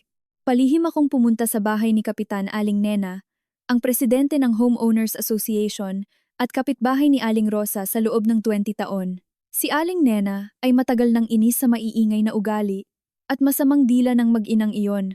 Umupo ako sa sala ni Aling Nena, tinanggal ko ang mask ko, binuksan ang voice recorder app sa phone ko at umiyak ng kaunti, ginagamit ang aking sinseridad at paghihirap para makuha ang kanyang simpatiya. Aling Nena, inaakusahan po nila ako ng panloloko. Nag-post sila ng video sa internet para mawalan ako ng trabaho. Kayo po ang pinaka nakakakilala sa ugali ng pamilyang iyon. Pwede po ba kayong maging witness ko tungkol sa totoong nangyari nung gabing iyon? Pinalo ni Aling Nena ang mesa ng malakas. Sumabog din sa galit. Naku anak, hindi mo na kailangang sabihin. Alam ng buong kalsadang, to ang ugali ni Rosa. Nung araw ng kasal mo, ininsulto ka na niya. Pinilit kang ibigay sa kanya lahat ng pera nyo. At nung gabi na inihagis mo ang bandehado, naghuhugas ako ng pinggan, nasa kabilang pader lang. Narinig ko ang lahat. Pinilit kanyang tumayo para magsilbi, hindi ka pinaupo. Tinawag ka pa niyang katulong, di ba? Yung video sa internet. Si Carmela ang nag-edit nun. Pumunta ka sa pulis, mag-file ka ng kaso. Ako at ang iba pang tao dito sa kalsada ang pipirma bilang witness para mabunyag ang pagpapanggap ng pamilyang yan. Ang mga tao dapat may hiya. Hindi pwedeng ganyan kakapal ang mukha. Na-i-record ko ang lahat ng mahahalagang testimonya na iyon. Naging napakabait pa ni Aling Nena at tinawag ang dalawa pang kapitbahay para pumirma ng sinumpaang salaysay, affidavit, bilang witness sa nangyari noong gabing iyon. Pinapatunayan na gumamit si Aling Rosa ng mga nakakainsultong salita at ang reaksyon ko ay self-defense lang mula sa pang-aapi. Ang lahat ng piraso ng puzzle ay kumpleto na. Ang mga ebidensya mula sa social media, ang IP location, ang mga death threats, ang orihinal na kwento na narinig ng mga kapitbahay, at ang mga pirma ng 3 saksi, pinagsama-sama ang lahat sa isang makapal na folder. Hinaplos ko ang folder ng mga dokumento. Nagniningning ang mga mata sa lamig ng isang hurado, pamilya ni Aling Rosa. Ang totoong laro ay magsisimula pa lang. Dala ang folder, dumiretso ako sa presinto. Ang paligid doon ay nakakatakot. Nag-file ako ng kasong cyber libel at paglabag sa Cybercrime Prevention Act. Binasa ng investigador ang mga ebidensya, pinakinggan ang recording ni Aling Nena at kumunot ang noo. Kumpleto po ang mga ebidensya ninyo, ma'am. Ang paggamit ng social media para manira at sumira ng reputasyon sa malawakang saklaw ay malaking paglabag sa batas. Magpapadala kami ng subpina para maimbitahan sila rito at makuhanan ng pahayag agad-agad. 2 araw makalipas, pinatawag ako sa presinto para sa isang face-to-face na paghaharap. Pagpasok ko sa interrogation room, nandoon na ang pamilya ni Aling Rosa. Pagkakita pa lang sa akin, bumalik ang mayabang na ugali ni Aling Rosa kahit sa harap pa ng pulis. Nanlaki ang mata niya at naghandang insultuhin ako. Ah, ikaw! Ang lakas ng loob mong magpakita rito. Sir? Niloko niya ang pamilya namin. Ninakawan niya kami at lumayas.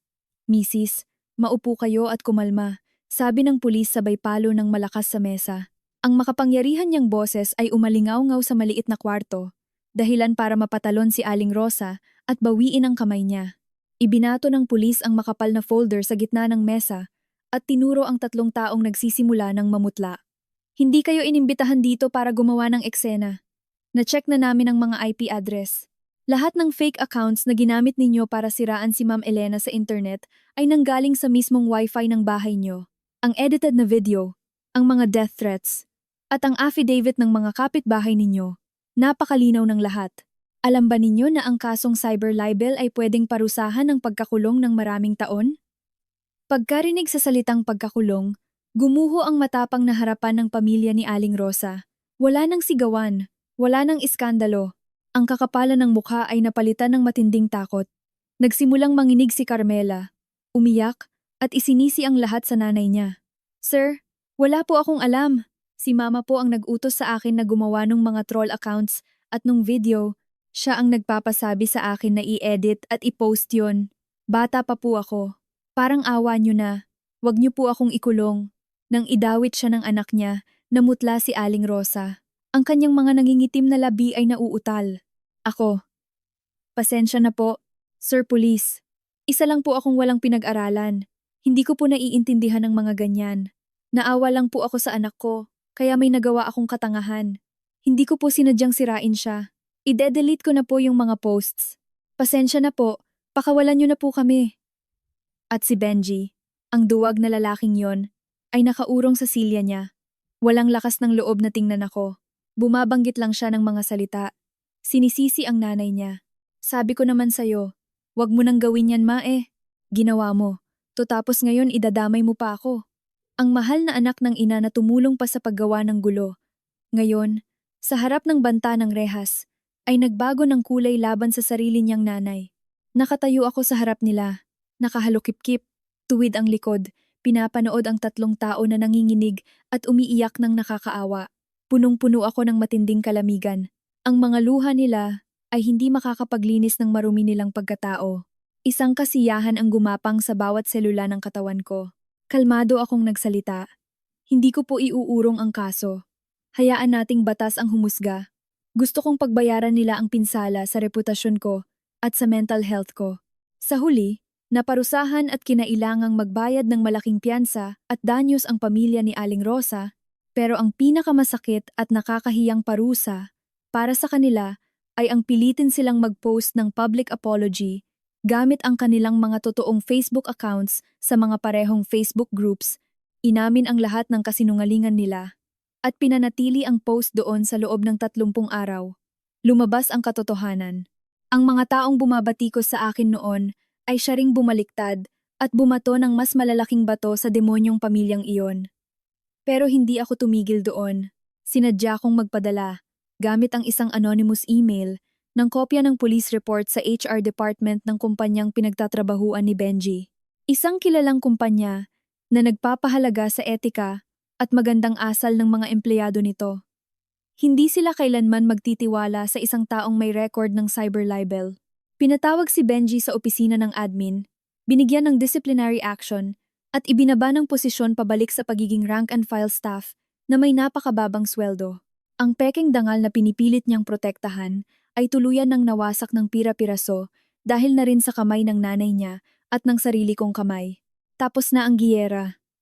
Ang kabilang kampo ay tuluyan ng gumuho. Ang panahon ay isang magaling na siruhano.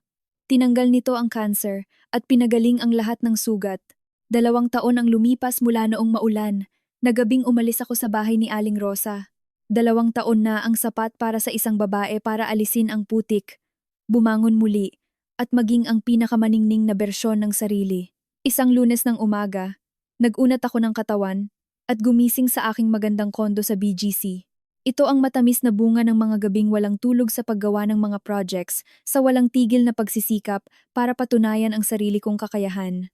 Ang sikat ng araw sa umaga ay dahan-dahang pumapasok sa kurtina, tumatama sa tasa ng kape ko sa kitchen island. Uminom ako. Naramdaman ko ang pait sa dulo ng dila at ang tamis na sumunod. Wala na ang nakakairitang tunog ng mga kubyertos na pinapalo. Wala na ang nakakasakal na paligid ng mga bulok na patakaran. Nakakahinga na ako ng malaya. May kalayaan na akong bumili ng mga mamahaling damit. Kalayaan na maging reyna ng sarili kong buhay na hindi iniisip ang sasabihin ng ibang tao. Mabilis na umunlad ang karir ko.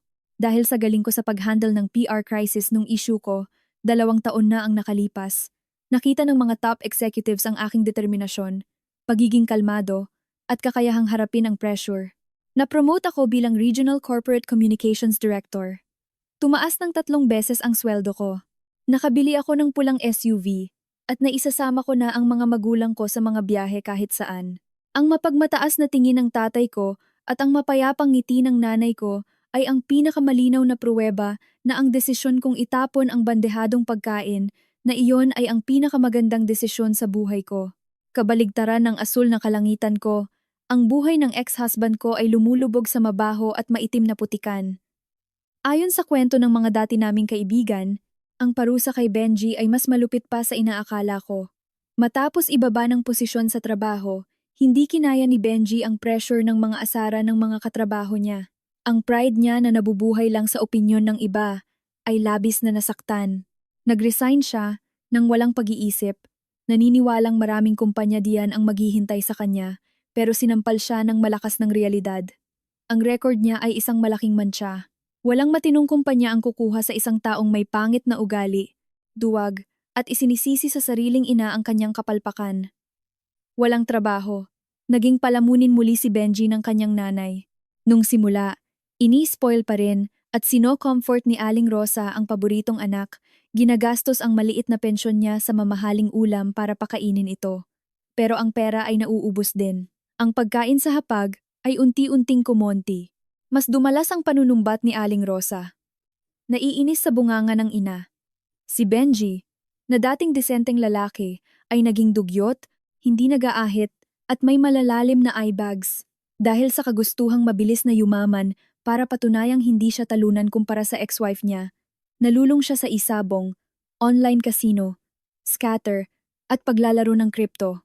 Maghapon siyang nakatitig sa cellphone at computer, nangangarap manalo. Palihim niyang isinangla ang titulo ng bahay na ipinamana pa sa kanila at nangutang sa mga Bombay at sindikato, loan sharks, para isugal ang buhay niya. Nang tumigil na ang kanyang nanay sa pagiging tagapagligtas niya at tinalikuran siya ng lipunan, ang mahinang si Benji ay umasa na lang sa swerte. Dahan-dahan niyang hinuhukay ang sarili niyang libingan, naghahandang ilibing ng buhay ang bulok niyang pamilya. At si Aling Rosa, ang nanay na bulag na inispoil ang anak, ay hindi pa rin napapansin ang trahedyang paparating. Habang si Benji ay lumulubog sa sugal at utang, si Carmela, ang hipag kong ahas ang ugali, ay nakatikim ng unang mapait na bunga ng karma. Isang taon na ang nakalipas, pinagmalaki ni Aling Rosa sa buong subdivision na nakabingwit ng malaking isda ang anak niya, nag-iisang anak ng may-ari ng isang malaking hardware store sa probinsya. Magarbo ang kasal. May convoy pa ng mga mamahaling sasakyan. Naisip ni Aling Rosa na ang ginhawa ng anak niya ay isang sampal sa mukha ko, isang paraan para tapakan ang pride ko bilang isang hiwalay sa asawa. Pero hindi niya alam na sa likod ng kayamanan ng pamilyang iyon ay may nakatagong diktadurya. Ang bagong biyena ni Carmela, si Senyora Brigida, ay isang babaeng matapang na yumaman galing sa pagiging ordinaryong tindera sa palengke. Matalino siya, matalim magsalita, at walang sinasanto. Ang anak niya, ang asawa ni Carmela, sa labas ay mukhang mabait. Pero ang totoo ay isang babaero at nananakit na asawa. Nang pumasok si Carmela sa bahay na yon, naimbestigahan na ni Senyora Brigida ang lahat tungkol sa kanya. Alam na niya ang tamad at mukhang perang ugali ng mag-ina. Tinanggap lang niya si Carmela sa bahay para maging tagagawa ng apo. At para na rin magkaroon ng libreng mamahaling katulong. Ang trahedya ni Carmela ay nagsimula sa unang hapunan. Nakakatawa. Ang dulang ginawa sa akin noon ay bumalik sa sarili nilang ulo, 100 beses na mas malupit. Nang oras na ng hapunan, nang hilahin ni Carmela ang silya para umupo, itinaas ni Senyora Brigida ang kanyang baba at padabog na itinapon ang kubyertos sa mesa. Sinong nagbigay sa'yo ng permiso para umupo rito? May batas dito sa bahay simula pa sa lola ko. Ang bagong manugang, dapat nagsisilbi ng nakatayo. Tumayo ka dyan at ipaghanda mo ng kanin at ulam ang asawa at biyenan mo ngayon din. Kapag tapos na kaming kumain, tsaka mo lang pwedeng dalhin ang bandehado sa lababo at kaskasin ang tutong sa kaldero. Gumastos kami ng malaki sa'yo, kaya kailangan mong magtrabaho para mabayaran yun. Isang walang kwentang palamunin na tulad mo, na wala pang kinikita ni isang kusing. Gumastos ako ng limpak-limpak para dalhin ka rito, kaya matuto kang magsilbi. Naiintindihan mo? Nanigas si Carmela. Ang mga salita ni Senyora Brigida ay parang mga kutsilyong parehong-pareho sa ibinato ng nanay niya sa akin dati. Lumingon si Carmela nang nag-aalala, humihingi ng saklolo sa asawa, pero nakayuko lang ang mayaman niyang asawa na kumakain at sumagot. May tama si mama. Tumayo ka at magsandok ka ng kanin. Ang pamilya ko ay hindi nagpapakain ng taong kakarating lang, pero gusto nang akyatin ang ulo ng biyena niya. Nagkuyom ang mga ngipin ni Carmela, tumayo, at nang may matinding kahihiyan, hinawakan ng sandok, habang ang mga luha ng awa sa sarili ay tumutulo sa kaldero. Pero simula pa lang yon, dahil sanay sa katamaran, sanay gumising tanghali na, napilitan ngayon si Carmela na gumising ng alas 5 ng madaling araw para linisin ang trong story na mansyon, mamalengke, magluto, at pagsilbihan ang buong pamilya 3 beses sa isang araw. Isang simpleng buhok lang na makita sa sahig o medyo maalat na sabaw, Nakahanda na agad si Senyora Brigida na magmura, insultuhin ang pinagmulan niya, at tawagin siyang patay gutom. Nang mapuno na si Carmela at sumagot, ang naging kapalit ay binugbog siya ng nananakit niyang asawa, sinabunutan at iniuntog ang ulo sa pader. Lumalaban ka sa nanay ko! Ikaw na palamunin ka! Lumayas ka rito! Binugbog si Carmela hanggang magkapasa-pasa, maga ang mukha, nakayuko at nanginginig sa malamig na sahig. Nagre-rebelde siya, gusto niya ng hiwalayan, gusto niyang mag-impake ng maleta at umalis gaya ng ginawa ko, pero ang masaklap, hindi niya magawa. Wala siyang trabaho, walang ipon, kahit isang sentimo. Kinuha ng asawa niya ang lahat ng ATM at cards. Ang pera nung kasal, kinumpiska ni Senyora Brigida nung araw mismo ng kasal. Kung lalabas siya ng pinto, wala siyang pupuntahan kundi matulog sa kalye. Ang lason ng pagiging palaasa, katamaran, at pagiging parasito na itinanim ni Aling Rosa sa kanya mula pagkabata ay ngayon nagtali sa kanya sa isang kumukulong kawali na hindi na niya matatakasan pa. Nang makita niya ang kanyang mahal na anak na nagdurusa na parang patay, nakaramdam ng sakit si Aling Rosa na parang pinipiga ang mga laman loob niya. Bumalik ang ugali niyang mahilig sa iskandalo, nagtawag ng mga kamag-anak, umupa ng van, at sumugod sa probinsya sa bahay ng manugang para gumawa ng ingay at iligtas ang anak. Pagpasok pa lang niya sa gate ng mansyon, nakapamewang na sumigaw si Aling Rosa. Senyora Brigida, asan ka? Lumabas ka rito. Ang anak ko hindi pumunta rito para maging katulong niyo. Bakit niyo hinahayaang bugbugin siya ng anak niyo hanggang sa muntik ng mamatay? Dahan-dahang lumabas si Senyora Brigida sa bahay, nakasuot ng mamahaling silk na duster, karga-karga ang puting asong kaniche. Tiningnan niya si Aling Rosa ng may pandidiri. At hindi siya pinatapos magsalita, itinuro niya ang gate at sinabi ang mga pinaka-nakakahiyang salita. Ang kayamanan mo? Ang anak mo ay walang kwenta, isang tamad na palamunin. Ang pamilya ko ay gumastos ng napakalaki para lang tanggapin yang pabigat na yan. Kaya kailangan niyang magtrabaho para mabayaran ang utang niya. Gusto mong bawiin ang anak mo? Sige, ibalik mo sa akin ang 1 milyong pisong ginastos ko, kasama pa ang ginastos ko sa kanya sa buong taon na to, at papayag akong ihiwalay siya ng anak ko. Ngayon, lumayas ka. Kung wala kang pera, manahimik ka at umalis na kayo bago ko ipakawala ang mga aso ko. Namutla si Aling Rosa. Ang mga salita ni Senyora Brigida ay parang sampal na wumasak sa mukha niya, sumira sa peking dangal niya. 1 milyong piso? Kahit 10,000, wala siyang mailalabas ngayon. Ang kapal ng mukha ni Aling Rosa ay hindi umubra sa taong mas diktador at mas makapal ang mukha kaysa sa kanya. Napilitan si Aling Rosa na lunukin ang sarili niyang dugo at umuwing nakayuko kasama ang kanyang mga kamag-anak, iniwan ang desperadong tingin at mga iyak ng kanyang anak. Pero ang kamalasan ay hindi nagtapos doon. Pagkarating ni Aling Rosa sa kanilang subdivision dala ang pagod na katawan, isang nakakatakot na imahe ang sumalubong sa kanya. Ang bakal na gate nila ay sinabuyan ng pulang pintura na parang dugo, ang amoy ng patis na hinaluan ng langis ng motor ay nakakasuka. 4 o 5 mga lalaking puno ng tattoo at may dalang tubo ang naghihintay sa gate. Hoy matanda, nasan si Benji? Ipalabas mo siya rito. Tinutok ng pinuno ng grupo ang tubo sa mukha ni Aling Rosa. Yung anak mo, nangutang para pang scatter at isabong. Sa laki ng interes, umabot na sa 15 milyon ang utang. Ilang araw na siyang nagtatago. Nanay ka niya. Option 1.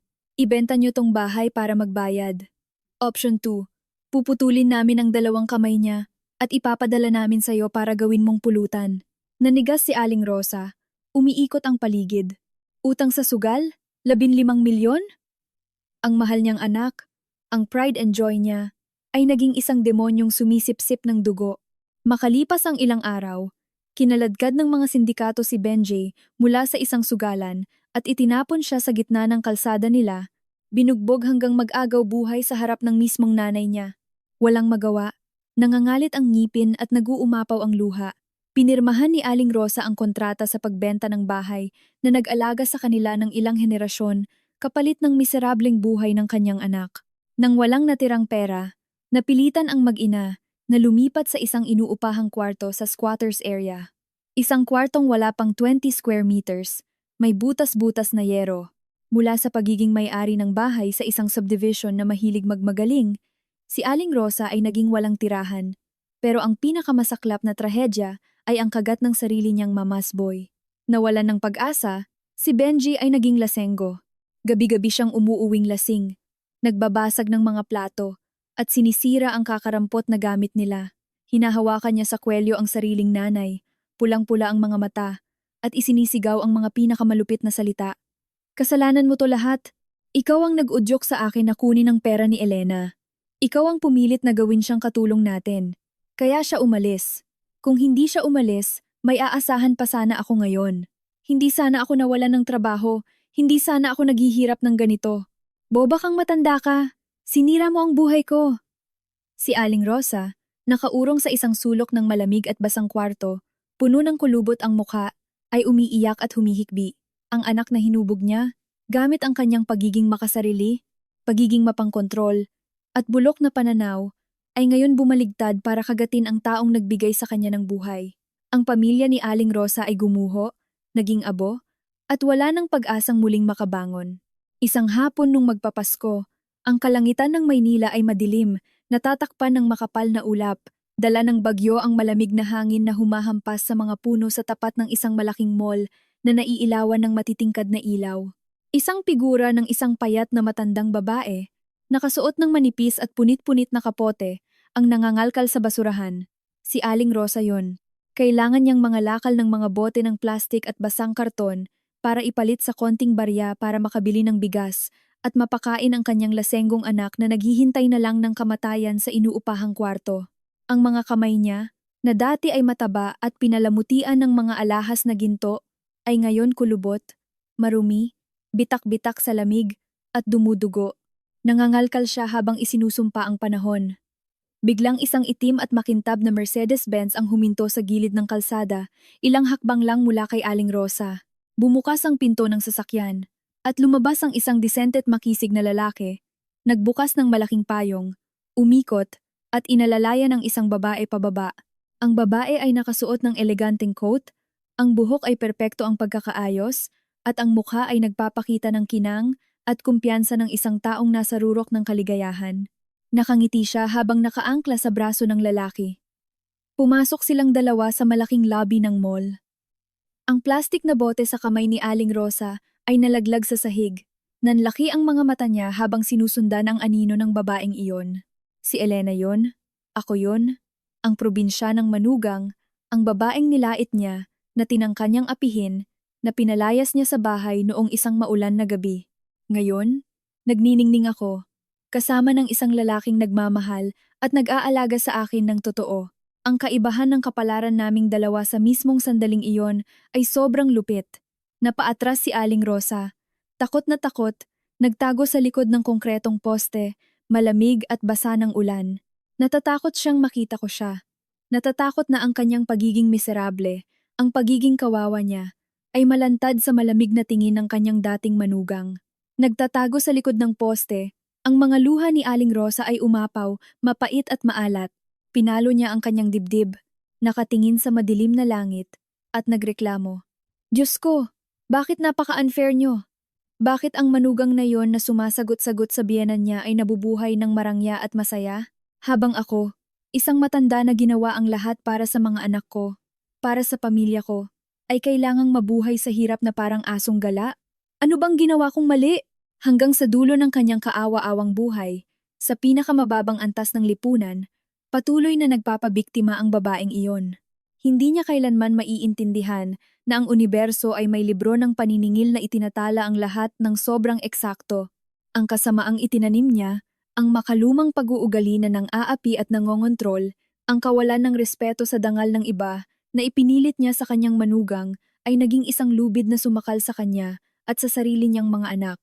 Ang hustisya ng karma ay walang sinasanto, naghihintay lang ito ng pasensyoso sa tamang oras para anihin at sirain ang mga nagtatanim ng binhi ng kasamaan hanggang sa tuluyan silang mawala.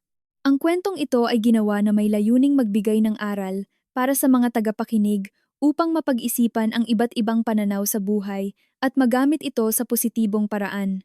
Ang responsibilidad sa nilalaman at mga opinyong ipinahayag ay pawang personal na pananaw lamang na may layuning itaguyod ang magagandang asal at moralidad nang walang intensyong makasakit, humusga, o manira ng sinumang tao, organisasyon, o lugar sa tunay na buhay.